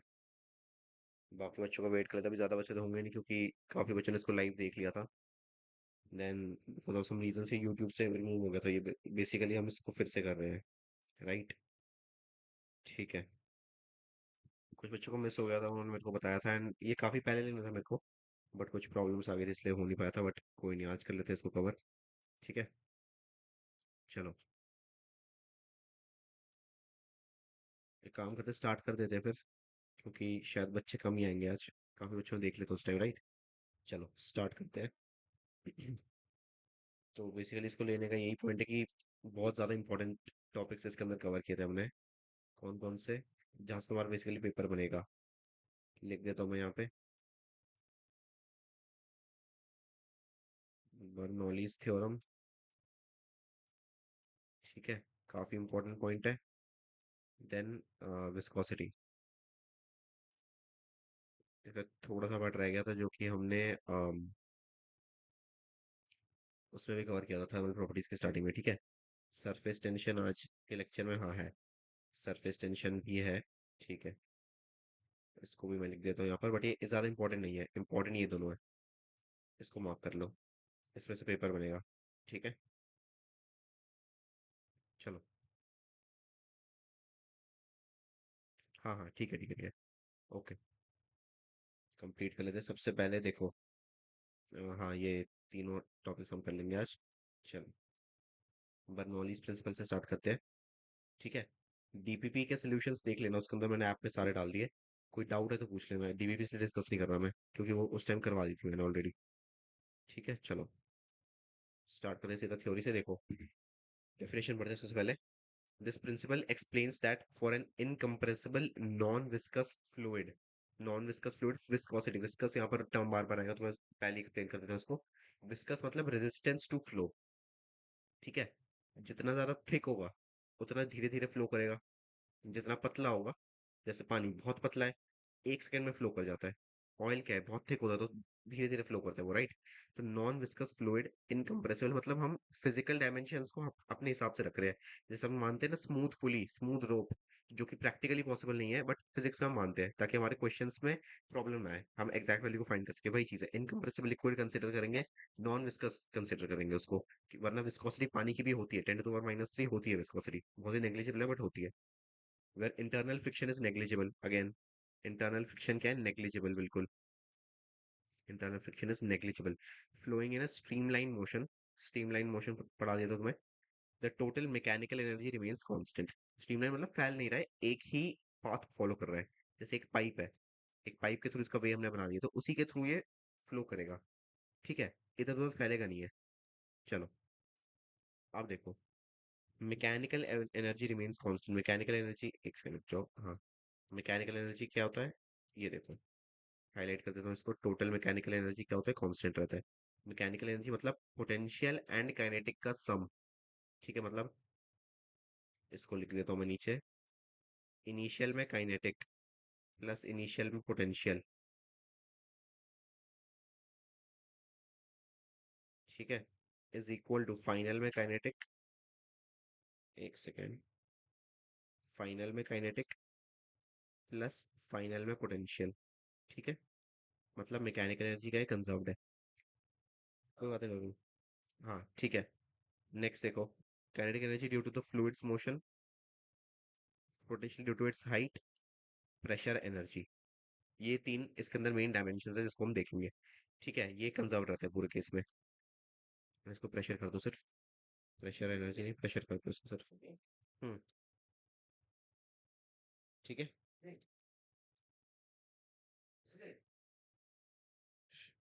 ठीक है। चलो, एक सेकंड रुक जाओ बस, एक सेकंड रुक जाओ। हाँ, ठीक है। चलो नेक्स्ट देखो, एक सेकंड रुक जाओ। ठीक है, प्रेशर हो गया, पोटेंशियल हो गया, काइनेटिक हो गया। कुछ पॉइंट मिस नहीं हो रहा, नहीं ठीक है।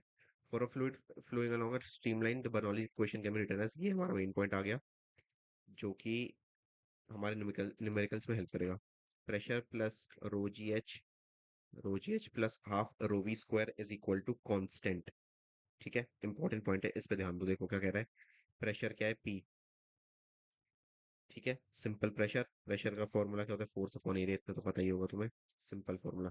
रो जी एच क्या है, potential energy, PE, half rho we square, क्या है मतलब हाफ, नॉर्मल कंडे का क्या लिखते हैं, हाफ एम वी स्क्वायर, है ना। यहाँ पर क्या है, हाफ रो वी स्क्वायर, रो क्या डेंसिटी, यहाँ पर भी रो डेंसिटी है, हाफ रो वी स्क्वायर।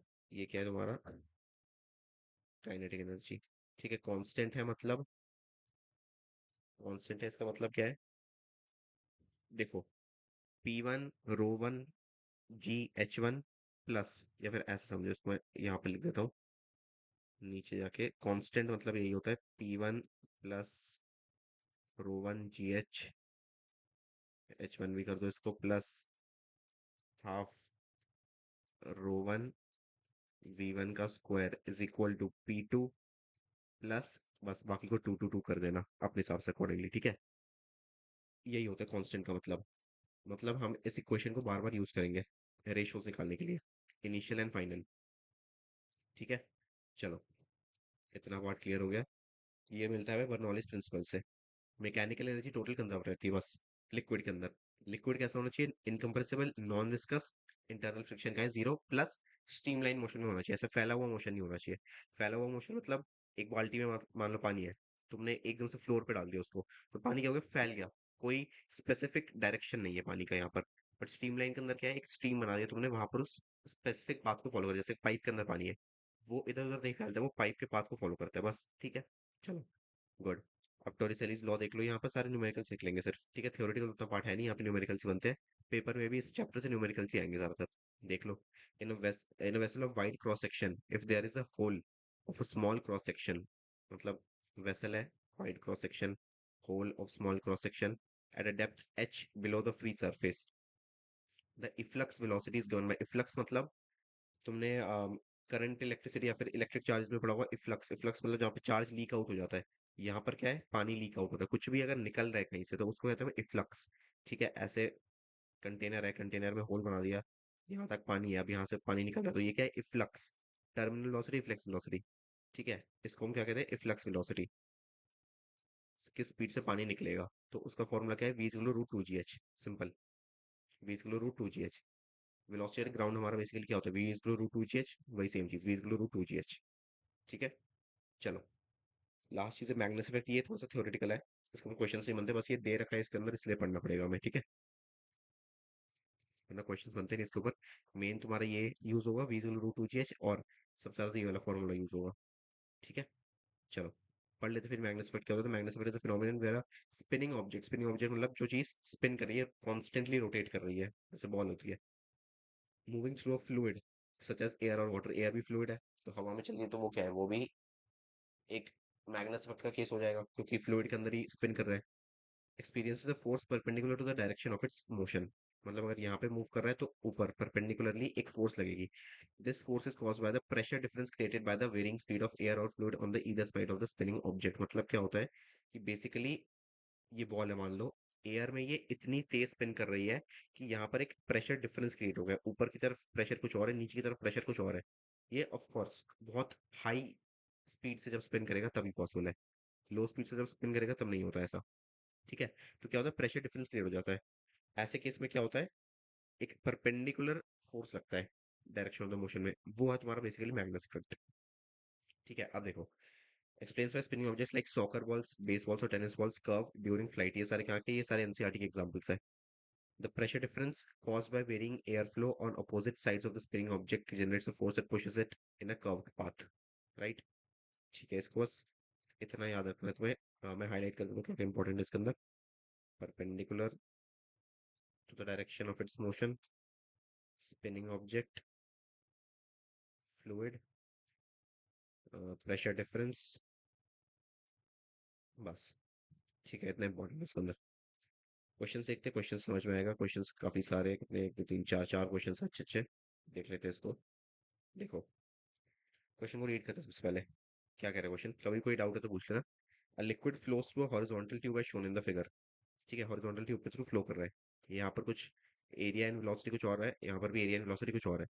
ठीक है, अब देखो, The velocities of the liquid in two sections which have areas of cross section A1 and A2 are V1 and V2 respectively. Of course A1 area में V1 velocity and A2 area में V2 velocity, क्योंकि यहाँ पर देखो ना difference आ गया, ये पतला हो गया, नैरो हो गया, यहाँ पर ये क्या है, ये वाइड है एरिया। ठीक है। The difference in the levels of the liquid in the two vertical tubes is h। यहाँ पर देखो, जब ज्यादा यहाँ पर वाइड था तो हाइट थोड़ी ज्यादा थी, जब यहाँ पर नैरो कर दिया हमने इसको तो हाइट कम हो गई, तो इसके बीच का जो डिफरेंस है ये हाइट h है। ठीक है, इन दोनों के बीच के डिफरेंस, हाइट के डिफरेंस को हमने क्या कहा है, h। ठीक है, इतना बात क्लियर है। अब आगे देखते हैं। The difference in the levels of the liquid in the two vertical tubes is h, then relation कौन सा सही है इसके अंदर। देखो, बेसिकली लास्ट चैप्टर में तुम्हें दिखाया था आर्किमिडीज के अंदर, ये डिराइव होकर आता है, डायरेक्ट रिलेशन नहीं है, बट हाँ इसको तुम याद रख सकते हो, बहुत बेनिफिशियल है। A1 V1 is A2 V2 constant रहता है हमेशा, क्योंकि पानी का वॉल्यूम क्या है, कांस्टेंट है, एरिया क्या है, कांस्टेंट है, तो A1V1 इज A2 V2, इतना हम कर सकते हैं। ठीक है। अब देखो, वॉल्यूम जब कांस्टेंट है तो ये सारी चीजें तुम फॉलो कर सकते हो। देखो, A1V1 इज A2V2। ठीक है, तो V1/V2 क्या है, A2/A1, मतलब इनवर्सली प्रोपोर्शनल हो गया यहाँ पर। ठीक है, A1/A2 इज V2/V1, या फिर V1/V2 A2/A1, जैसे मर्जी लिख सकते हो तुम। अब देखो, अब हम लगाएंगे यहाँ पर बर्नौलीज इक्वेशन, इंपॉर्टेंट चीज है। क्या है बर्नौलीज इक्वेशन, वापस जाओ। Pressure plus rho ji H plus half rho we square is equal to constant, मतलब P1 plus rho ji H plus half rho one V1 square is equal to constant. ये चीज आनी चाहिए यहाँ पर। देखो क्या आएगा यहाँ पर, बर्नौलीज इक्वेशन लगाएंगे। Pressure one, option one, 2 GH is equal to V2 square minus V1 square. हाँ सही है, गुड, वेरी गुड, सही है। ठीक है, बर्नौलीज इक्वेशन देखो, P1 plus half rho V1 square is equal to P2 plus half rho V2 square लगाएंगे यहाँ पर। रो जी एच कहाँ पर गया, हाइट सेम है तो दोनों साइड से रो जी एच कैंसिल आउट हो गया। एक्सेलरेशन टू ग्रेविटी भी सेम है, पानी है, डेंसिटी भी सेम है, तो रो जी एच दोनों साइड से कैंसिल आउट हो गया। P1 माइनस P2 क्या आएगा, half rho V2 square minus रो V1 स्क्वायर। अब देखो, P1 माइनस P2 की जगह हमने क्या लिख लिया, H रो जी। ठीक है, P1 माइनस P2 की जगह हमने क्या लिख लिया, H रो जी। इसको रहने दो simple, half rho V2 square minus V1 square, जैसा है वैसे रहने दो इसको, या फिर रो को हमने कॉमन यहाँ से निकाल लिया है, तो रो को कॉमन निकालने का मेन मतलब क्या था, रो को रो से कैंसिल आउट कर देंगे। ठीक है, रो को रो से कैंसिल आउट कर देंगे, is equal to 2 GH is equal to V2 square minus V1 square, यहाँ से आंसर आ गया हमारा, सही है। तो पहला ऑप्शन करेक्ट है हमारा, सही है, गुड। चलो नेक्स्ट देखते हैं। ये थोड़ा अच्छा क्वेश्चन है, ये अच्छा क्वेश्चन, थोड़ा सा इस पर थोड़ा सा ध्यान दो। An aircraft of mass 4 × 10⁵ kg में, यहाँ पर काफी सारे डेटा है हमारे पास, तो सारे डेटा को लिख लेते हैं साइड, साइड पे लिख लेते हैं इसको, या फिर अंडरलाइन कर देते हैं। ये क्या हो गया, एक सेकंड पेन चेंज कर लेता हूँ मैं थोड़ा सा कंफ्यूजिंग लगेगा ये।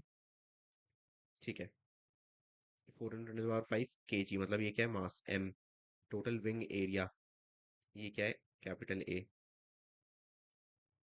ठीक है, level flight at a speed of 720 km/h, 720 km/h को मीटर पर सेकंड में कन्वर्ट करो, तो ये मीटर पर सेकंड में अगर हम कन्वर्ट करते हैं तो क्या आएगा हमारे पास, 200 आएगा ये। एक सेकंड रुको, टू, हाँ ठीक है, 200 आएगा। इसको 200 मीटर पर सेकंड लिख लो। ठीक है, ये इसकी velocity. Density of air at its height is, ये क्या है, रो। सारा डेटा दिया हुआ है हमें। Increase in the speed of the air on the upper surface of its wings related to the lower surfaces. Upper surface and lower surface के बीच में डिफरेंस हमें निकालना है।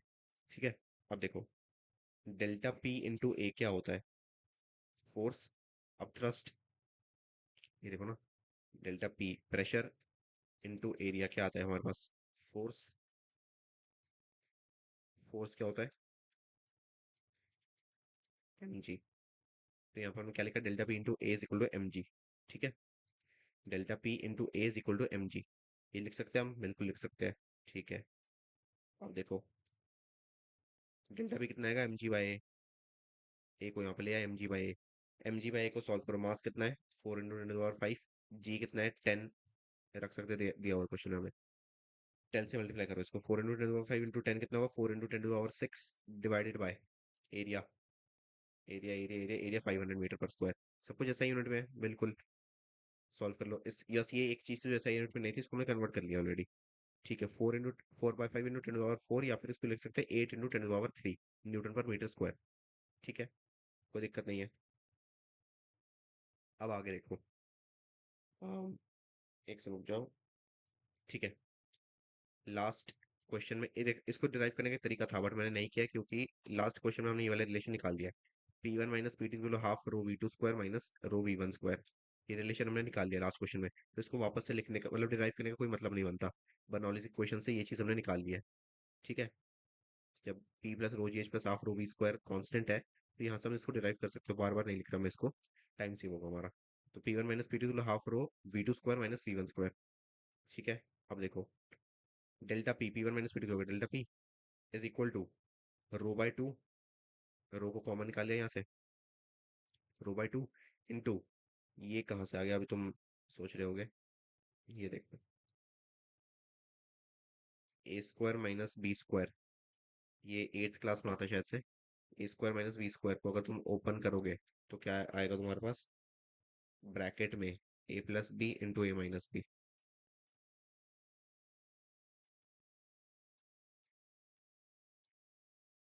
ठीक है, A plus B into A minus B, ये तुम्हारे पास आएगा basically. A square minus B square equal to A plus B into A minus B, तो यहाँ से हमने इस ब्रैकेट को ओपन किया है। ठीक है, इस ब्रैकेट को हमने यहाँ से ओपन किया है। अब देखो, v two plus v one by two क्या होता है, v two plus v one by two क्या होता है, खुद सोचो। Average velocity, v one plus v two by two क्या होता है, एवरेज वेलोसिटी, राइट। तो इसको हमने क्या लिख लिया, एवरेज वेलोसिटी, तो यहाँ पर हमारे पास क्या आ गया, v average, direct v two plus v one by two, ये पूरा पूरा एक्चुअल में डिवाइडेड बाई टू है, वो तो बस रो के नीचे हमने फ्रैक्शन लिख रखा है। हाँ सही है, very good Abhilipsa, very good, 0.17 आएगा आंसर। तो यहाँ पर हमने इसको रो एवरेज कर लिया, and v two minus we one जैसा है वैसे रहने दो इसको। ठीक है, तो delta P equal to rho v average into v two minus we one. अब देखो, एक चीज का तुम्हें यहाँ पे ध्यान देना पड़ेगा, वी एवरेज को तुम्हें 200 मीटर पर सेकंड पे कन्वर्ट करना पड़ेगा, क्योंकि ये 720 किलोमीटर पर आवर दिया हुआ है क्वेश्चन में। बस अब आगे ब्रैकेट को सॉल्व करोगे तो v two minus we one upon v average is equal to delta P upon rho v average square. ठीक है, सॉल्व कर लो इसको, कितना आएगा, प्रेशर कितना निकाले, 8 into 10 power 3 divided by 1.2, density 1.2 है, दिया हुआ है ना क्वेश्चन में, डेंसिटी 1.2 इंटू वी एवरेज कितना है हमारा 200 का स्क्वायर कर दो, सॉल्व करोगे 0.17, वेरी गुड, आंसर सही है। चलो, 0.17। नेक्स्ट क्वेश्चन देखते हैं। अ water barrel stands on a table of height h। ठीक है, वाटर बैरल में वाटर कंटेनर मान लो, कंटेनर है, table of height h, if a small hole is punched in the side of the barrel at its base, it is found that the resultant stream of water strikes the ground at a horizontal distance r from the table. What is the depth of the water in the barrel? मतलब क्या क्या दिया हुआ data, क्या क्या दिया, data को interpret करते हैं सबसे पहले। टेबल की हाइट क्या है, h, स्मॉल होल कर दिया हमने बैरल के बेस पे, अब पानी निकल रहा है वहां से, तो पानी, अच्छा इसको मैं ना यहाँ पे डायग्राम से बना देता हूँ, ये टेबल है, टेबल की हाइट h है ना ये बैरल की, हाँ टेबल ऑफ हाइट h, ये बैरल है, बैरल में यहाँ पर पानी है, पानी में एक, यहाँ पे बैरल में तुमने एक होल पंच कर दिया यहाँ पर, अब यहाँ से पानी निकल रहा है, पानी कहाँ पर आया है, R distance from the table. ठीक है, what is the depth of the water in the barrel, मतलब यहाँ पर कुछ डेप्थ है डी, ये डेप्थ कितनी है ये हमसे क्वेश्चन में पूछ रहा है। ठीक है, यहाँ पर एक कुछ वेलोसिटी होगी इसकी सर्टेन। ठीक है, अब देखो कैसे करेंगे इस क्वेश्चन को। सबसे पहले वेलोसिटी क्या होता है, इफ्लक्स वेलोसिटी यहाँ पे लगाओ, इफ्लक्स वेलोसिटी क्या होता है, वीई, इफ्लक्स वेलोसिटी क्या होता है, is equal to root two ji H. हाँ, very good very good, V is equal to root two ji H, ये होता है हमारा फ्लक्स वेलोसिटी। ठीक है, ये होगा हमारा first equation. Time of flight क्या होता है, बेसिकली ऐसे कोई केस में जब हमने वेलोसिटी ग्राउंड को रखा, velocity flux velocity, velocity ground v root two चीज, तो वैसे टाइम ऑफ फ्लाइट भी निकाल सकते हैं। टाइम ऑफ फ्लाइट क्या होगा, under root two H by G. ठीक है, इतना पार्ट हुई। अब हमारे पास क्या है, वेलोसिटी, हमारे पास टाइम है, हमें क्या बोला है, horizontal distance R, horizontal distance R क्या होगा हमारे पास, डिस्टेंस क्या होता है, velocity into time, speed into time, distance होता है, वेलोसिटी तुम्हारे पास है, टाइम तुम्हारे पास है, दोनों को मल्टीप्लाई करो, हमारे पास आंसर आ जाएगा। बट हमें आर नहीं निकालना, हमें डी निकालना है, तो यहाँ पे वी रूट टू जी, एच की जगह डी लिख दो, क्योंकि डेप्थ पूछी है हमसे, एच नहीं पूछा है। टेबल की हाइट जो है ना h, ये हमसे नहीं पूछा है। हमें क्या निकालना है, डेप्थ, ये d निकालना है हमें। तो डेप्थ निकालने के लिए हम यहाँ पर जी h की जगह d रखेंगे बस, और कुछ चेंज नहीं होगा यहाँ पर। क्योंकि इफ्लक्स वेलोसिटी में हाइट का क्या मतलब है, इफ्लक्स वेलोसिटी में तो डेप्थ का ही मतलब है सिर्फ। ठीक है, अब देखो, r is equal to velocity into time. ठीक है, ये रूट रूट खुल जाएगा, ये 4 हो जाएगा, जी से जी कैंसिल आउट हो जाएगा। तो ये क्या होगा, 4 dh। ठीक है, R square is equal to 4 dh। हमें तो डी निकालना है, तो डी कितना आएगा, are square by 4h। D निकालना है ना, हमें तो 4 और h मल्टीप्लाई हो गए नीचे आर स्क्वायर के, तो R square is equal to, sorry, D is equal to R square by 4h। ठीक है, ऑप्शन नंबर 3 करेक्ट है। चलो लास्ट क्वेश्चन देखते हैं, उसके बाद फिर हम विस्कोसिटी पढ़ेंगे। चलो, at what velocity does water emerge from an orifice, orifice is hole, ठीक है, in a tank in which gauge pressure is 3 into 10 to the power 5 Newton per meter square before the flow starts.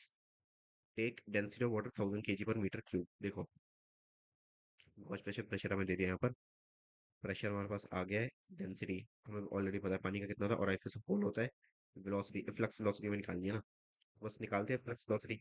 सबसे पहले हमें height निकालनी है। Flux velocity का revision root 2 g h, height हमें नहीं पता, हाइट कैसे निकालते हैं, प्रेशर, तो pressure is H rho ji, pressure is H rho G. ठीक है, एच रो जी के अंदर अब हमें तो क्या निकालना है, हाइट निकालना है। तो हाइट कितना आएगा, pressure divided by rho ji, pressure divided by density into acceleration due to gravity. Height निकालना है तो हाइट क्या हो गया, फिर प्रेशर, प्रेशर कितना है, 3 into 10 to the power 5 divided by density of water कितना है, 1000 into acceleration due to gravity. इन्होंने हमें क्वेश्चन में 10 नहीं बोला है, तो हम 9.8 रखते हैं। वैसे 10 रखते हैं तो कोई दिक्कत नहीं है, तुम चाहो तो 10 रख सकते हो। ठीक है, चाहो तो 10 रख सकते हो, क्योंकि बता रहा हूँ क्यों। देखो, एक सेकंड रुक जाओ, यहाँ पर ऑप्शंस में हमारे पास डिफरेंस है, 24.5, 14.5, 34.5, 44.5, 10-10 का गैप है हर जगह। ठीक है, तो तुम अगर चाहो तो यहाँ पर एक्सेलेरेशन ड्यू टू ग्रेविटी को 10 रख सकते हो, 10 रखोगे तो और कन्वीनियंट हो जाएगा ये। बट ठीक है, जैसे मर्जी चाहो सॉल्व कर लो इसको। फ्लक्स वेलोसिटी कहते हैं विजुअल रूट 2 g h, तो 2g इंटू एच, एच लिख लो जो भी है, सॉल्व कर लो बाकी इसको। जी, 9.8 रखने का फायदा क्या हुआ, जी से जी वैसे कैंसिल आउट हो गया, 10 रखते तो भी कैंसिल आउट कर दे, तो फर्क नहीं पड़ता हमें यहाँ पर। अंडर रूट टू, टू तो वैसे ही दिया हुआ क्वेश्चन में, जी कितना है 9.8, एच कितना है 3 into 10 to the power 5 divided bye 1000 into 9.8।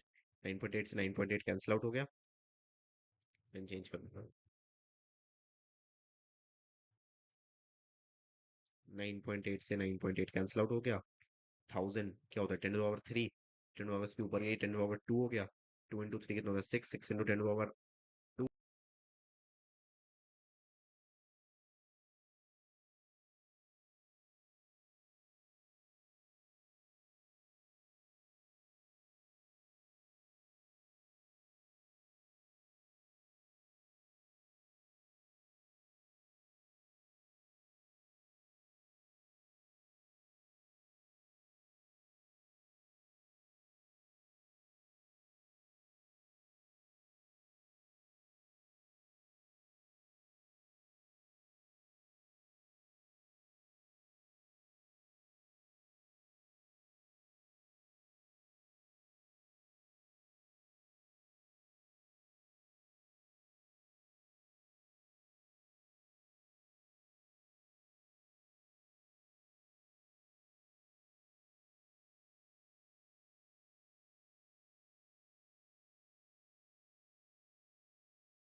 देखो, चेक करो, चेक करो, आ रही है अब।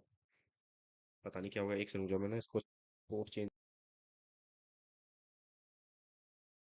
देखो अब आएगी, क्लियर है तो बताना। ठीक है गुड। चलो, कहाँ पर था मैं, कोई नहीं, चलो फिर से बता देता हूँ स्टार्टिंग से। देखो, viscosity is measure of fluid's resistance to flow. It describes the internal friction between layers of fluid as they move past each other. मतलब पहले बता चुका हूँ, रेजिस्टेंस टू फ्लो जितना ज्यादा थिक होगा, उतना धीरे धीरे फ्लो करेगा, और जितना पतला होगा उतना जल्दी फ्लो करेगा। तो मतलब पतला या गाढ़ा, ये हमें विस्कोसिटी बेसिकली बताता है। तो पानी हो गया, जैसे पानी, वाटर, ठीक है। वाटर की विस्कोसिटी कितनी होती है? 10⁻³ मतलब एक्सट्रीमली लो विस्कस फ्लूइड है वाटर। तो 1 सेकंड में फ्लो कर जाएगा कहीं पर भी। लेकिन अगर तुम इसी की जगह ऑयल रख दो या फिर हनी रख दो, ये क्या करेगी? बहुत ज्यादा थिक फ्लूइड्स है, तो इसको एक पॉइंट से दूसरे पॉइंट पर जाने में बहुत टाइम लगेगा, बहुत धीरे धीरे धीरे धीरे फ्लो करेगा ये, ठीक है। ये चीज है मेन। अब देखो, इतना पार्ट हमारा हो गया है। अब it describes the internal friction between the layers. पानी के बीच में लेयर्स है, उसके बीच में जो इंटरनल फ्रिक्शन, उसी से विस्कोसिटी डिसाइड होती है कितनी है, ठीक है। A higher viscosity fluid moves more slowly, मतलब जितना ज्यादा गाढ़ा उतना ज्यादा हाई विस्कस, उतना ज्यादा स्लो। तो viscosity is inversely proportional to velocity, ठीक है। while a lower viscosity means it flows more easily, essentially viscosity quantifies how thick or thin a fluid is, ठीक है। बहुत ही बेसिक डेफिनेशन है, इतना तो समझ में ही आ रहा होगा तुम्हें। चलो न्यूमेरिकल्स पे आ जाते हैं अब। फॉर्मूलाज इंपॉर्टेंट है। सबसे पहले थ्योरी तुमने समझ लिया, अब देखो न्यूटन्स लॉ ऑफ विस्कोसिटी क्या होता है? Viscous force acting between two layers of a liquid flowing in streamline motion is given by, मतलब विस्कोसिटी मेजर करने के भी हमारे पास डायमेंशंस है। क्या क्या है? टू लेयर्स ऑफ लिक्विड, ठीक है। Next, streamline motion. Again streamline motion बहुत इंपॉर्टेंट है, लास्ट में तुम्हें पढ़ा चुका हूं ये। स्ट्रीमलाइन मोशन अगर नहीं हुआ, बिल्कुल रैंडम मोशन है, तो हम कुछ भी कैलकुलेट नहीं कर पाएंगे, ठीक है। कुछ भी हम कैलकुलेट नहीं कर पाएंगे, सब कुछ हमें कैटेगराइज करना पड़ेगा, मतलब एक जगह लाना पड़ेगा, उसके बाद हम उसको मेजर कर सकते हैं। तो basically viscous force streamline motion के अंदर कितनी होती है? F viscous is equal to minus negative of eta. Eta क्या है? एन जैसे दिखता ही है एटा। ये बेसिकली हमें बताता है कि बॉडी कितनी विस्कस है। कोएफिशिएंट ऑफ विस्कोसिटी कहते हैं इसको हम, ठीक है। इसको हम कहते हैं कोएफिशिएंट ऑफ विस्कोसिटी, कितना विस्कस है, into area of cross section divided by d v by d y या फिर डीवी बाय डी एक्स, ठीक है। मतलब वेरी स्मॉल वेलोसिटी और very small length, d x, वही सेम चीज है ये, और कुछ डिफरेंस नहीं है इसके अंदर। फिर dv is the velocity gradient, eta is the coefficient of viscosity of a fluid and a is the area of contact of the layers, ठीक है। dy की जगह dx भी लिख सकते हो, कोई दिक्कत वाली बात नहीं है। स्टोक्स लॉ देख लो, when a sphere of radius r moves uniformly through a viscous liquid, then retarding force experienced by the sphere is, ये फॉर्मूला क्या है, इसको भी डायरेक्टली याद रखना पड़ेगा तुम्हें। केस क्या है, केस समझा देता हूँ मैं। अच्छा यहाँ पे लास्ट क्लास में पढ़ाया था, तो इसको मैंने डिलीट नहीं किया, यहीं पर है ये, यहीं से समझ लेते हैं। कंटेनर आ गया, कंटेनर के अंदर पानी है, अब पानी के अंदर स्फेयर है, ठीक है। स्फेयर क्या है? स्फेयर मूव कर रहा है पानी के अंदर, तो अब ये रिटार्ड करेगा। ऑफ कोर्स इंटरनल फ्रिक्शन, आपको फ्रिक्शन का केस आ गया। अब हम बिल्कुल अपने हिसाब से बिल्कुल नेग्लिजिबल फ्रिक्शन का केस तो नहीं लगा रहे, यहाँ पर हम विस्कोसिटी मान रहे। विस्कोसिटी मतलब फ्रिक्शन आ गया, है ना। फ्रिक्शन जब आ गया, तब क्या होगा? बॉडी स्लो करेगी एंड एक पॉइंट के बाद रुक जाएगी, रेजिस्टेंस आ गया मोशन में। तो जब स्फेयर पे रिटार्ड, स्फेयर जब रिटार्ड करेगा, तो जो रिटार्डिंग फोर्स स्फेयर के ऊपर लगेगी, बॉल के ऊपर, वो कितनी होगी? एफ वी, एफ विस्कस कितना होगा? 6 पाई एटा आर वी, ठीक है। 6 पाई, पाई तो पता ही है तुम्हें, एटा coefficient of viscosity, radius velocity, 6 pi Etah are we, ये फॉर्मूला होता है, ठीक है, स्टोक्स लॉ का। चलो नेक्स्ट लास्ट देख लो, टर्मिनल वेलोसिटी। टर्मिनल वेलोसिटी क्या होता है? एक सेकंड जो constant speed that an object reaches when falling through a liquid such as air or water, when the forces of gravity and drag are balanced, causing no further acceleration. This occurs when the downward gravitational force is exactly counterbalanced by the upward drag force and the buoyant force. अब देखो, सबसे पहले first lecture में हमने क्या पढ़ा था? जब एक कंटेनर के अंदर लिक्विड है ना, तो जब बॉडी नीचे आती है तो ऊपर एक बाइंड फोर्स लगती है, राइट। हमेशा नीचे से ऊपर की तरफ एक बाइंड फोर्स लगती है। तो बेसिकली क्या कह रहा है? टर्मिनल वेलोसिटी क्या है? जब, ये वाला केस मान लो, जब एक ऑब्जेक्ट है जो पानी के अंदर है, नीचे आ रही है, नीचे क्यों आ रही है? ड्यू टू ग्रेविटी, ठीक है। लेकिन ऊपर कॉन्स्टेंटली ऊपर फोर्सेस लग रही है, कौन कौन सी? Bind forces and viscous forces. ये दोनों फोर्सेस जब लग रही है नीचे से ऊपर, इन्होंने क्या किया? ग्रेविटेशनल फोर्स को बैलेंस कर लिया है, ठीक है। तो ग्रेविटेशनल फोर्स जो ऊपर से नीचे लग रही है एंड नीचे से ऊपर जो बायएंड एंड विस्कस फोर्स लग रही है, ये दोनों कंप्लीटली बैलेंस हो गए हैं, ठीक है। ये हमारे पास केस आ गया है। अब देखो, इतना केस तुम समझ गए हो, अब देखो आगे। Constant speed that an object reaches when falling through a fluid such as air or water, and the force of gravity and drag are balance, ठीक है, बात समझ गए। Constant speed that the object reaches when falling through a fluid, constant speed आ जाती है यहाँ पर, क्योंकि खुद समझो तुम, एक बॉडी है रेस्ट पर, ठीक है, यहाँ से मैंने फोर्स लगाई 10 न्यूटन की, यहाँ पर भी मैंने फोर्स लगाई 10 न्यूटन की, ठीक है, दोनों साइड से मैंने 10 न्यूटन की फोर्स लगाई, बॉडी ऑलरेडी रेस्ट पर है, अभी भी रेस्ट पर ही रहेगी, क्योंकि फोर्सेस क्या है, बैलेंस फोर्सेस है। जब अनबैलेंस फोर्सेस होगी तभी मूवमेंट आएगा।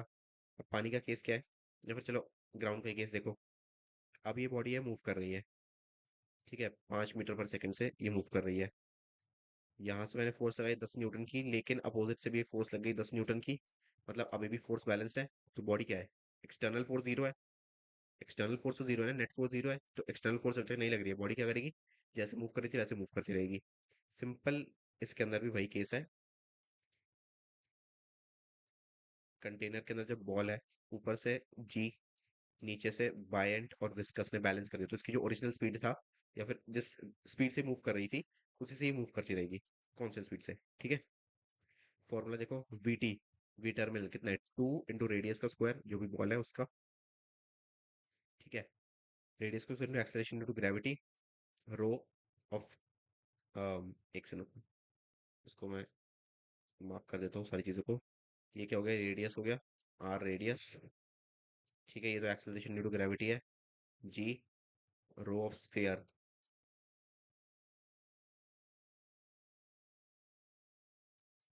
ठीक है, coefficient of viscosity, coefficient of viscosity,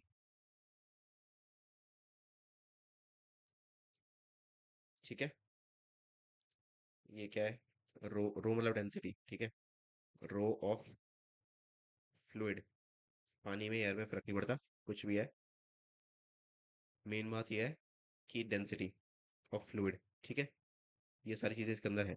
अब देखो, ये हमारे पास आ गया टर्मिनल वेलोसिटी, लास्ट क्या है, पोजॉल्स लॉ, इंपॉर्टेंट है, क्वेश्चंस आते हैं इसके ऊपर भी, तो देख लेते हैं इसको एक बार, जे मेंस में तो काफी बार आया है, तो देख लेते हैं इसको एक बार।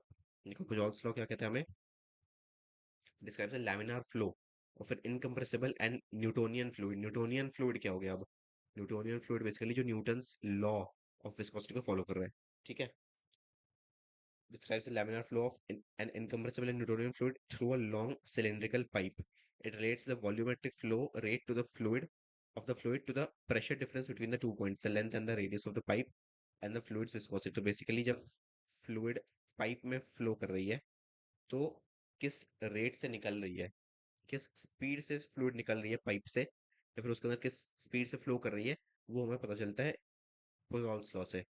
तो बेसिकली उसको रिप्रेजेंट कैसे करते हैं हम, क्यू, ठीक है, क्यू, क्यू क्या है, रेट ऑफ फ्लो, यूनिट क्या है इसकी, अभी यूनिट लिखना भूल गया मैं, इसकी यूनिट होती है क्यूबिक मीटर पर सेकंड,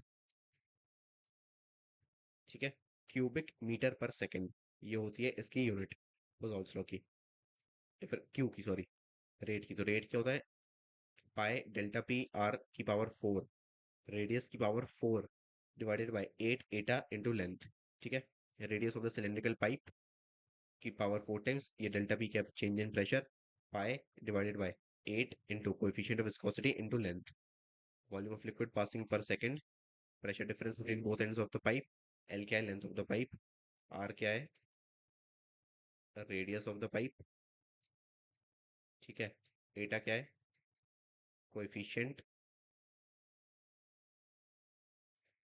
ऑफ, वी लिख देता हूँ, समझ जाओगे तुम, तो बार बार पढ़ ही चुके हो तो लिखने की जरूरत नहीं है, बट ठीक है, कोई बात नहीं, कोएफिशिएंट ऑफ विस्कोसिटी एंड, और क्या बचा हमारे पास, बस ठीक है, हो गया ना, चलो, इतना पार्ट हो गया हमारा, अब क्वेश्चंस करते हैं, ठीक है, क्वेश्चंस करते हैं अब, किसी कोई डाउट है तो पूछ लो, क्वेश्चंस करते हैं फिर डाउट है तो बता देना। देखो, the velocity of water in river is 18 kilometre per hour, ठीक है, मीटर पर सेकंड कन्वर्ट कर लो इसको,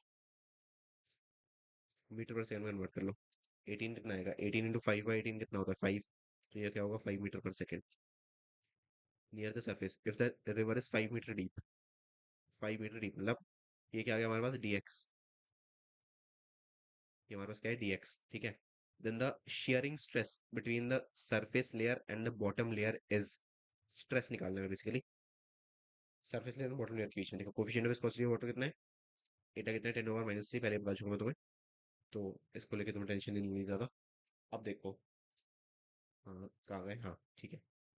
डीवी कितना है, 5 मीटर पर सेकेंड दिया हुआ है। डीएक्स कितना है, 5 मीटर, ठीक है। हमें क्या निकालना है, स्ट्रेस। फॉर्मूला क्या था, force viscous is equal to eta dv area dx, ये फॉर्मूला था, है ना, यही फॉर्मूला था।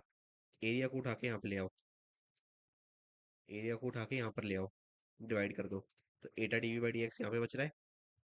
ये एफ वी बाई ए क्या हो गया, यही हो गया तुम्हारा स्ट्रेस। ठीक है, समझ में आया कहाँ से किया हमने इसको, बस ठीक है। अब देखो डीवी इज 5 मीटर पर सेकेंड, स्ट्रेस हमें अब निकालना है, तो स्ट्रेस कितना आएगा, एटा डीवी बाई डी एक्स करेंगे तो स्ट्रेस आ जाएगा ऑटोमेटिकली, एरिया को हमने यहाँ पे कर दिया, तो ये एफ बाई ए आ गया। इस पूरे को हमें कैलकुलेट करना है, तो बस इतने पार्ट को सॉल्व करो। एटा डीवी बाई डी एक्स, एटा कितना है, 10⁻³ into dv by d x कितना है, दोनों ऐसा यूनिट में, हाँ इसको ऐसा यूनिट कन्वर्ट कर लिया हमने 5 मीटर पर सेकेंड, ये 5 मीटर ऑलरेडी ऐसा यूनिट में, तो 10⁻³ इंटू 5/5 कैंसिल आउट हो गया, 10⁻³ यही है तुम्हारा sharing stress, 10⁻³ Newton per metre square. ठीक है, चलो नेक्स्ट क्वेश्चन देखते हैं।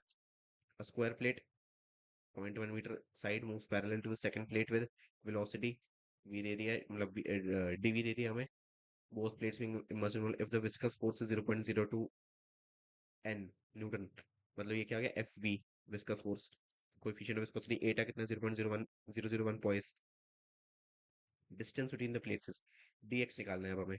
तो fv क्या होता है, fv होता है एटा एरिया वेलोसिटी अपॉन में तुम्हारा dx, या फिर इतने में लिख लो चलो, ठीक है, बात एक ही है। इसको डिवाइड, इसको हमने क्या किया, बेसिकली हमसे क्या पूछा है, डिस्टेंस बिटवीन द प्लेट्स, है ना, तो हमने dx को यहाँ पे शिफ्ट कर दिया, फोर्स को हम नीचे ले आए, तो यहाँ पे हमारा फॉर्मूला क्या बन गया, dx is equal to Etah area DV by F. ठीक है, dx और f की पोजीशन हमने स्विच कर दिया, बस इतना क्या है। अब देखो हमारे पास सारी वैल्यूज एक्चुअल में दी हुई है, तो कुछ निकालना भी नहीं है, सारा बस कैलकुलेट करो, आंसर आ जाएगा। एटा कितना है, कोएफिशिएंट 0.001 मल्टीप्लाइड बाय एरिया। अब स्क्वायर का साइड कितना है, स्क्वायर का साइड है 0.1, तो एरिया कितना होगा 0.1 का स्क्वायर, स्क्वायर में बस क्या करते हैं, साइड का स्क्वायर कर देते हैं, एरिया क्या होगा 0.1 का स्क्वायर। ठीक है, नेक्स्ट क्या है हमारे पास, डीवी, डीवी क्या है 0.1 दिया हुआ है, डिवाइडेड बाय विस्कस फोर्स 0.002, सब कुछ ऐसा यूनिट में है, बस सॉल्व कर दो, आंसर आ जाएगा यहाँ से तुम्हारा। ठीक है, इस पूरे को तो काट दो, या तो 2 बन जाएगा सिर्फ, कैलकुलेट करके आंसर आ जाएगा 0.0005 मीटर, 0.0005 मीटर, ऑप्शन नंबर 4। ठीक है, चलो यहाँ पे बस डेसिमल्स की कैलकुलेशन अच्छे से कर लेना, आंसर आ जाएगा तुम्हारा, फॉर्मूला पता होना चाहिए बस तुम्हें। चलो नेक्स्ट देखते हैं, a metallic sphere of mass m, capital M falls to glycerine with terminal velocity v। ठीक है, अब टर्मिनल वेलोसिटी मतलब टर्मिनल वेलोसिटी का फॉर्मूला लगाना पड़ेगा यहाँ पे। If you drop a ball of mass 8m 8 times of same metal into a column of glycerine, the terminal velocity of the ball will be, मतलब m को हमने glycerine में फेंका तो टर्मिनल वेलोसिटी v है, तो जब 8m को फेंकेंगे तब टर्मिनल वेलोसिटी क्या होगी। ठीक है, देखो ऑप्शन 4, हाँ ठीक है, ऑप्शन 4 सही है। चलो देखो कैसे करना क्वेश्चन को, मास क्या होता है, स्फेयर का मास क्या होता है, किसी भी चीज का मास क्या होता है, वॉल्यूम इनटू डेंसिटी। ठीक है, वॉल्यूम क्या होता है स्फेयर का, 4/3 पाई आर क्यूब, तो 4/3 pi R cube into rho, ये क्या होगा स्फेयर का मास। ठीक है, 8 टाइम स्फेयर का मास क्या होगा, या फिर 8m क्या है हमारा बेसिकली, कैपिटल आर, मतलब बेसिकली मैंने क्या किया है, एक स्मॉल जो स्फेयर है उसका रेडियस मान लिया हमने स्मॉल आर, और जो बड़ा वाला स्फेयर है 8m वाले मास का, उसका रेडियस हमने मान लिया कैपिटल आर। अब हमने इसको सॉल्व किया, तो 8m में हमने क्या किया, बस 4/3 कैपिटल आर क्यूब। ठीक है, इसको कर दिया रो। अब ध्यान दो यहाँ पर, देखो यहाँ पर हमारे पास ये दोनों आ गए, इन दोनों का रेशियो निकालो, मतलब डिवाइड करो, डिवाइड करो मतलब 8m/m, दोनों साइड्स को डिवाइड कर दो। अगर तुम्हें मैथ समझ में नहीं आ रही इसलिए कर रहा हूँ मैं, वरना बाकी को तो समझ में आ गई होगी शायद से। जिसको समझ में नहीं आई है उसको मैं बता देता हूँ। 4/3 pi R cube rho divided by mass is equal to, ये पूरा डिवाइड हो रहा है 4/3। हमने बस इन दोनों का रेशियो निकाला है, यहाँ से क्या मिलता है हमें, वैल्यूज मिल जाती है बहुत सारी।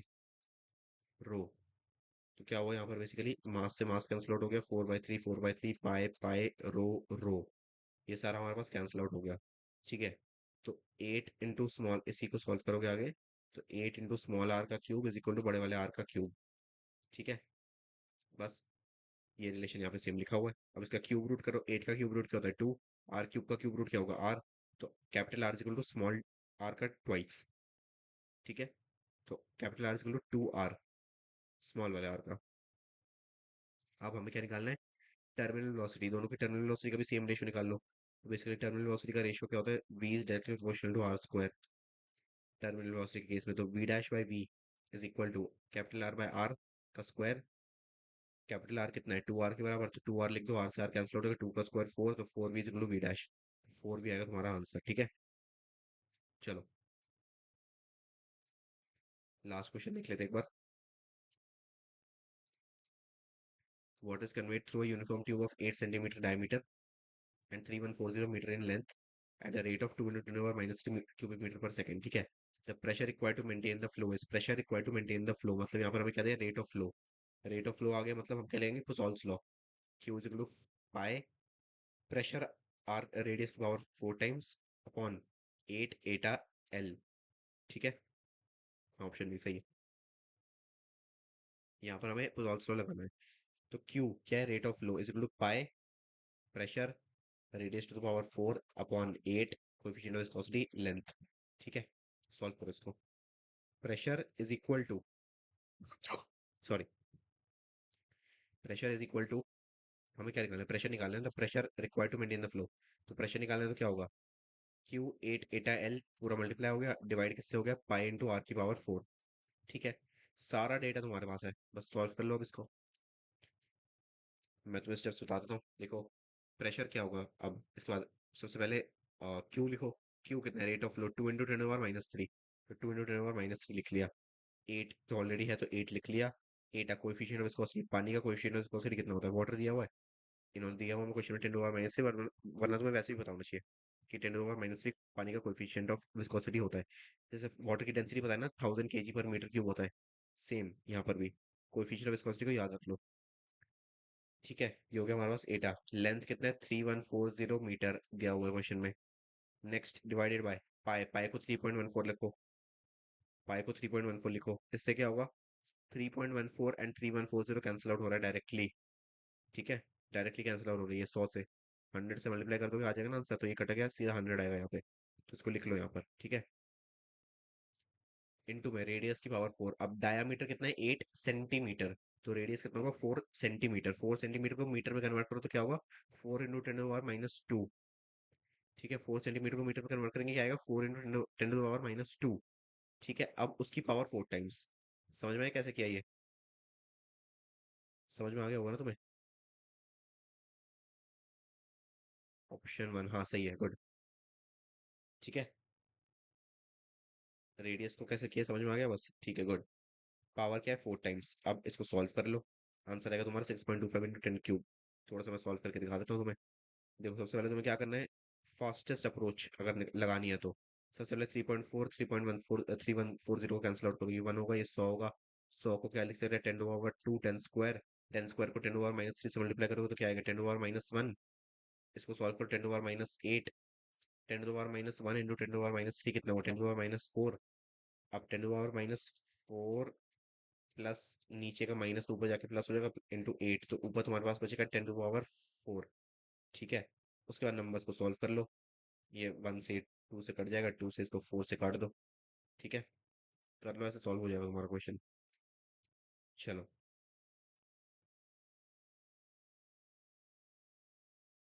अच्छा चलो रहने देते हो इसको। ठीक है, अब हमारे सारे क्वेश्चंस हो गए हैं, सिर्फ सरफेस टेंशन की इसका थ्योरेटिकल पार्ट रह गया, इसके क्वेश्चंस नेक्स्ट क्लास में किए थे हमने। थ्योरेटिकल पार्ट को देख लो। ज़्यादा तो है नहीं इसके अंदर, कम ही है। न्यूमेरिकल्स भी बहुत रेयर है। बस ठीक है, देख लो इसको। Surface tension is the force per unit length, फिर से देख लो, इज द, एक सेकेंड, हाँ, force per unit length F by L acting along the surface of a liquid, which tends to minimize the surface area of the liquid. It arises due to the cohesive forces between the molecules at the surface of the liquid. ठीक है, पूरा पढ़ लेते फिर समझा दूंगा। Molecules at the surface experience an imbalance of forces because they are not surrounded by similar molecules on all sides. ठीक है, this results in a net inward force pulling the surface molecules towards the interior and causing the liquid to minimize its surface area. It depends on temperature. मतलब surface tension किसके ऊपर depend करता है? Temperature के ऊपर। ठीक है, basically हो क्या रहा है, एक ड्रॉप ऑफ वाटर तुमने एक टेबल पर रख दिया, फिर किसी भी सरफेस पे रख दी, ये टेबल है, यहाँ पर ड्रॉप ऑफ वाटर है, तो बेसिकली क्या होगा, बहुत ही कम टाइम के अंदर ही अपने आप को कॉन्ट्रैक्ट कर लेगा बिल्कुल। ठीक है, और ये छोटा हो जाएगा, और साइज में छोटा क्यों? फर्स्ट रीजन, यहाँ पर पानी के मॉलिक्यूल्स है, तो पानी के बीच में क्या है, पानी के मॉलिक्यूल्स हर जगह। ठीक है, करते करते करते हम पानी ड्रॉप की बाउंड्री तक आ गए। बाउंड्री पर क्या हो रहा है, पानी के मॉलिक्यूल्स टेबल के सॉलिड मॉलिक्यूल्स के साथ इंटरेक्ट कर रहे हैं, मतलब सेम मॉलिक्यूल्स नहीं है। ठीक है, तो यहाँ पर क्या लगेगी, एक नेट इनवर्ड फोर्स लगेगी। ये पूरा का पूरा पानी जब होता है यहाँ पर, मतलब पूरा पानी है, पूल है यहाँ पर, हर जगह पानी है, कोई दिक्कत नहीं है। यहाँ पर क्या है, बहुत ही कम पानी है, एंड एक टेबल एक अननोन सरफेस पर तुमने इसको रखा हुआ है, और वाटर मॉलिक्यूल्स ऐसे मॉलिक्यूल के साथ इंटरेक्ट कर रहे हैं जो कि एक सॉलिड मॉलिक्यूल्स है, या फिर कह सकते हो वाटर जैसे नेचर के नहीं है वो। ठीक है, तो यहाँ पर क्या हो रहा है, एक नेट इनवर्ड फोर्स लग रही है, जिस वजह से क्या हो रहा है, लिक्विड कॉन्ट्रैक्ट हो रहा है। ठीक है, तो सरफेस एरिया क्या हो गया, इससे मिनिमाइज हो गया, कम हो गया, कॉन्ट्रैक्ट हो गया तो मिनिमाइज हो जाएगा ना सरफेस एरिया। तो बस यही होता है तुम्हारा सरफेस टेंशन। ठीक है, टेम्परेचर पर डिपेंड करता है, फॉर्मूला क्या है, F by L, force per unit length. ठीक है, एक क्वेश्चन आया था इसके ऊपर नीट में, यूनिट्स एंड डायमेंशंस का आया था, वो तुमने पढ़ लिया, इसमें तुम्हें बता रहा हूँ। इसमें सरफेस टेंशन दे दिया था ऑप्शन में, और भी दो चार ऑप्शन थे। फिर उन्होंने पूछा था कि इसमें से कौन सा वेक्टर क्वांटिटी है। ठीक है, कौन सा वेक्टर क्वांटिटी है, तो सरफेस टेंशन बहुत बच्चों ने दे दिया था आंसर, क्योंकि उन्हें लगा था सरफेस टेंशन, टेंशन मतलब क्या होता है, फोर्स। उन्हें लगा था फोर्स, फोर्स वेक्टर है तो सरफेस टेंशन भी होगा, नहीं, force surface tension vector quantity नहीं होता। ठीक है, इसी चीज का तुम्हें ध्यान रखना है। नेक्स्ट देख लो, सरफेस एनर्जी। सरफेस एनर्जी क्या होता है, surface tension into area, simple. ठीक है, सरफेस टेंशन क्या होता है, सरफेस एनर्जी इनटू एरिया, या फिर F by L into L करोगे तो क्या आएगा तुम्हारे पास, एक सेकंड रुको, इंटू एल स्क्वायर, एरिया करोगे ना तो एल स्क्वायर करोगे, तो एल से एल कट जाएगा, तो ये क्या बचेगा, एफ एल। तो एफ एल हो गया तुम्हारा सरफेस एनर्जी, बस यही है। थियोरेटिकली क्या होता है वो समझ लेते हैं। Surface energy is the energy required to increase surface area of a liquid by unit amount. ठीक है, एक यूनिट अमाउंट से अगर सरफेस एरिया को इंक्रीज करना है तो कितनी एनर्जी डालनी है।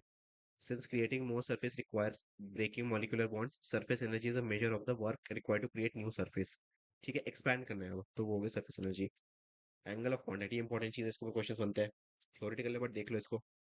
द एंगल ऑफ कॉन्टैक्ट और contact angle is the angle form between the tangent to the liquid surface and the solid surface at the point where the liquid meets the solid. जिस point पर, table जहाँ पे draw किया था, जिस point पर इन दोनों का इंट्रैक्शन हो रहा है, टेंजेंट बन गए यहाँ पर, बस उसी के अलोंग कितना एंगल है, वो मैटर करता है यहाँ पर।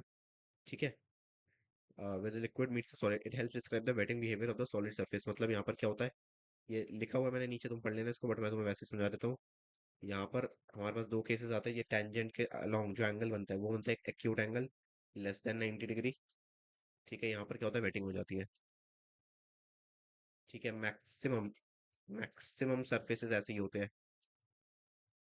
मैक्सिमम सर्फेसेस कैसे होते हैं, एक्यूट एंगल वाले, मतलब यहाँ पर वेटिंग हो जाती है। मतलब कपड़े है, कपड़ों में पानी डालो गीले हो जाएंगे, टेबल है, टेबल में पानी डालो गीले हो जाएंगे, या फिर दीवार है, दीवार में पानी डालो गीली हो जाएगी दीवार।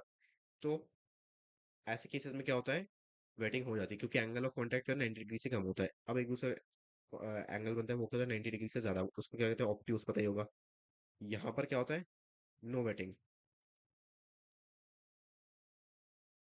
नो वेटिंग, नो वेटिंग मतलब बिल्कुल भी गीला नहीं होगा। तो इससे क्या होता है, ध्यान दो, बेसिकली यहाँ पर क्या होता है, जैसे तुम्हारे वाटर प्रूफ सर्फेसेस होते हैं, या फिर आजकल वैसे टाइप के क्लोथ्स आ गए जहाँ पर जैसे टी शर्ट्स होती है जो कि तुमने शोज वगैरह देखोगे तुम्हें पता होगा, वहां पर हम पानी डालते हैं कपड़ों के ऊपर, कपड़े गीले नहीं होते हैं। एक वो होता है। एंड दूसरा होता है कुछ स्पेशल टाइप के पेंट्स आ गए हैं, उससे दीवारों को पेंट करते हैं, तो बारिश हो या फिर तुम अलग से पानी डाल दो, कुछ भी करो, दीवारें गीली नहीं होती। वहां पर उन्होंने कुछ नहीं किया, ये जो एंगल ऑफ कांटेक्ट है, ऐसे टाइप का मटेरियल यूज किया जिससे एंगल ऑफ कांटेक्ट जो वो इंक्रीज हो गया है, 90 डिग्री से ज्यादा हो गया है। ठीक है। तो उस केस में क्या होता है, वेटिंग नहीं होती है। ठीक है। ये होता है हमारा केस। और कुछ भी नहीं होता इसके अंदर, कुछ मैजिक नहीं होता उसके अंदर, बस यही होता है। कोई भी वाटर प्रूफ सरफेस होता है, उसके अंदर भी सेम वेटिंग इसलिए नहीं होती क्योंकि एंगल ऑफ कांटेक्ट क्या होता है, 90 डिग्री से ज्यादा होता है, तो वेटिंग नहीं हो पाती वहां पर। अब मैक्सिमम चीजों को हम ऐसे चाहे तो 90 डिग्री के ऊपर रख सकते हैं, बट हम चीजों को नहीं रखते बेसिकली क्योंकि फर्स्ट ऑफ ऑल उसको मेंटेन करना टफ है। मेंटेन करना इजी अगर होता, अभी सेकंड रीजन ये है कि हर एक चीज को हम वेटिंग करने से नहीं रोकना चाहते। तुम्हें पता होगा ना, कपड़े अगर हर एक टाइप के कपड़े ऐसे टाइप के बन गए तो वो कभी धुल ही नहीं पाएंगे, या फिर चीजों को हम कभी वॉश ही नहीं कर पाएंगे बेसिकली, अगर वेटिंग कभी भी ना हो तो। है ना। बस। ठीक है। एंगल ऑफ कांटेक्ट इतना ही है। अब ड्रॉप्स एंड बबल्स देख लेते हैं, फिर सोप। सोप नहीं, soap and detergent next class thermal properties में है, वहां पर देख लेना, स्टार्टिंग में थोड़ा सा पढ़ाया था। बाकी ड्रॉप्स एंड बबल्स यहाँ पर देखो, ड्रॉप्स क्या होता है, पानी का ड्रॉप जो तुमने डाल दिया। अ liquid drop assumes a spherical shape due to surface tension, surface tension की वजह से, क्योंकि फैला हुआ है। ड्रॉप पहले क्या फैला हुआ है, फिर क्या हुआ, इनवर्ट फोर्सेस लग रही है, कॉन्ट्रैक्ट कर रही है, कॉन्ट्रैक्ट करते करते करते करते उसने एक फिक्स शेप ले ली है, एक ड्रॉप। ठीक है। चलो। A sphere has the least surface area for a given volume, minimising surface energy. ठीक है। स्फीयर में क्या है, least surface area and surface energy भी मिनिमाइज हो जाता है, इसलिए बेसिकली सरफेस सरफेस टेंशन क्या कर रहा है, एरिया को कम कर रहा है, तो एरिया कम करने पे सबसे कम किस एरिया, किस केस में आएगा, स्फीयर के केस में सबसे कम एरिया होगा, राइट। तो इसलिए स्फीयर का शेप ले लेता है। ठीक है, बबल्स देख लेते हैं, बबल्स क्या होते हैं। A bubble is a thin film of liquid enclosing air or gas. Film of liquid. ठीक है। A soap bubble has two liquid air interfaces, meaning that the total surface tension acting on the bubble involves both surfaces. मतलब drops and bubbles को separately इसलिए पढ़ रहे हैं क्योंकि drop क्या है, ड्रॉप में सिर्फ बाहर बाहर से जो सरफेस टेंशन है वही है। ठीक है, एक ही सरफेस जो तुम्हें दिख रहा है। बबल के अंदर क्या है, बबल क्या है, एक हॉलो स्फीयर है। बबल क्या है, एक हॉलो स्फीयर है। तो बाहर का भी एक सरफेस है और एक अंदर से भी उसका एक सरफेस है, इनवर्ड एंड आउटवर्ड दोनों सरफेस। बबल के अंदर क्या है, अंदर से भी सरफेस है और बाहर से भी सरफेस है। तो सरफेस टेंशन हम दोनों को इंक्लूड करके सरफेस टेंशन यहाँ पर हम जो है सॉल्व करते हैं, फिर कैलकुलेट करते हैं। ठीक है। तो बबल एंड ड्रॉप के अंदर मेन डिफरेंस ये है कि दोनों के अंदर सरफेसेस दो अलग अलग है। ठीक है, इसके अंदर एक सरफेस है, इसके अंदर दो सरफेस है। ठीक है। Excess pressure inside a liquid drop, excess pressure में क्या होता है, inside liquid drop the pressure is higher than the pressure outside due to surface tension that acts to reduce the surface area of the drop। Pressure difference जो भी होता है वो excess pressure कहलाता है उसको। ठीक है। अंडरलाइन कर देता हूँ, inside a liquid drop the pressure is higher than the pressure outside. ठीक है, तो एक प्रेशर ग्रेडियंट, एक डिफरेंस बन गया यहाँ पर। ठीक है। तो अब क्या होता है, सरफेस टेंशन क्या करता है, इसी सरफेस एरिया को रिड्यूस करता है। ठीक है। सरफेस एरिया को हमने रिड्यूस कर दिया, अंदर कुछ प्रेशर है, बाहर कुछ प्रेशर है, दोनों के प्रेशर का जो डिफरेंस है वही है तुम्हारा एक्सेस प्रेशर। ठीक है।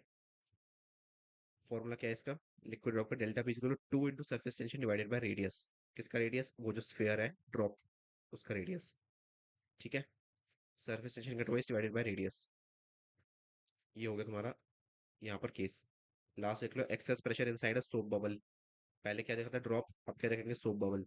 सोप बबल में होगा दो सरफेस है, तो ये तो एक सरफेस की बात कर रहे थे हम, ये एक सरफेस था, इसको दो गुना कर दो, दो सरफेस आ गए तो 4s/r। बस इतना ही है इसके अंदर भी, डेफिनेशन पढ़ देता हूँ मैं, बट इस काम की नहीं है अब। Excess pressure inside a soap bubble क्या है, a soap bubble has two interfaces, one between the inside air and the soap film and the other between the soap film and the outside air, therefore the excess pressure inside the soap bubble is twice that of a liquid drop। ठीक है। दो areas है ना। Excess pressure का formula क्या होगा, delta P equal to 4s/r। ठीक है, ये कुछ फॉर्मूला है, इनको तुम याद कर लेना। अभी कुछ टाइम बाद नवंबर दिसंबर के राउंड में तुम्हें dimension table and formula sheet दोनों बना के दे दूंगा पीडीएफ में। ठीक है।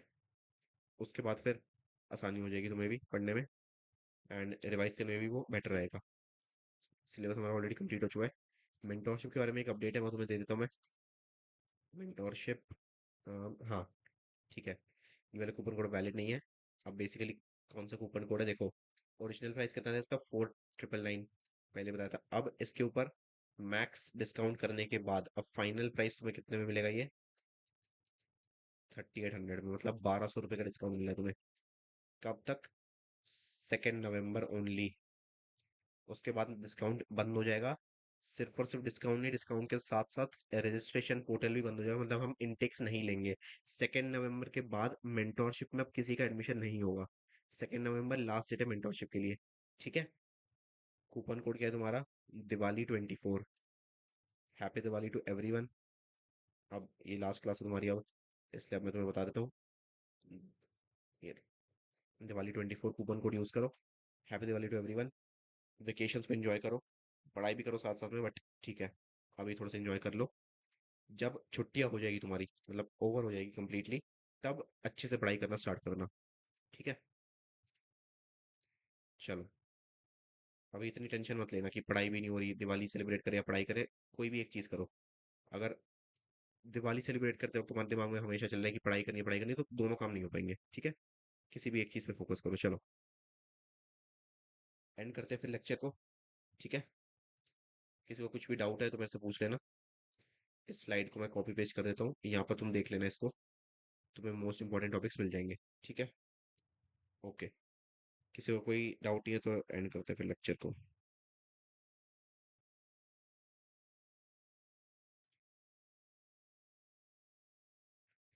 एंड कर दे, ठीक है। ओके। बाय, हैप्पी दिवाली यार। ठीक है। चलो।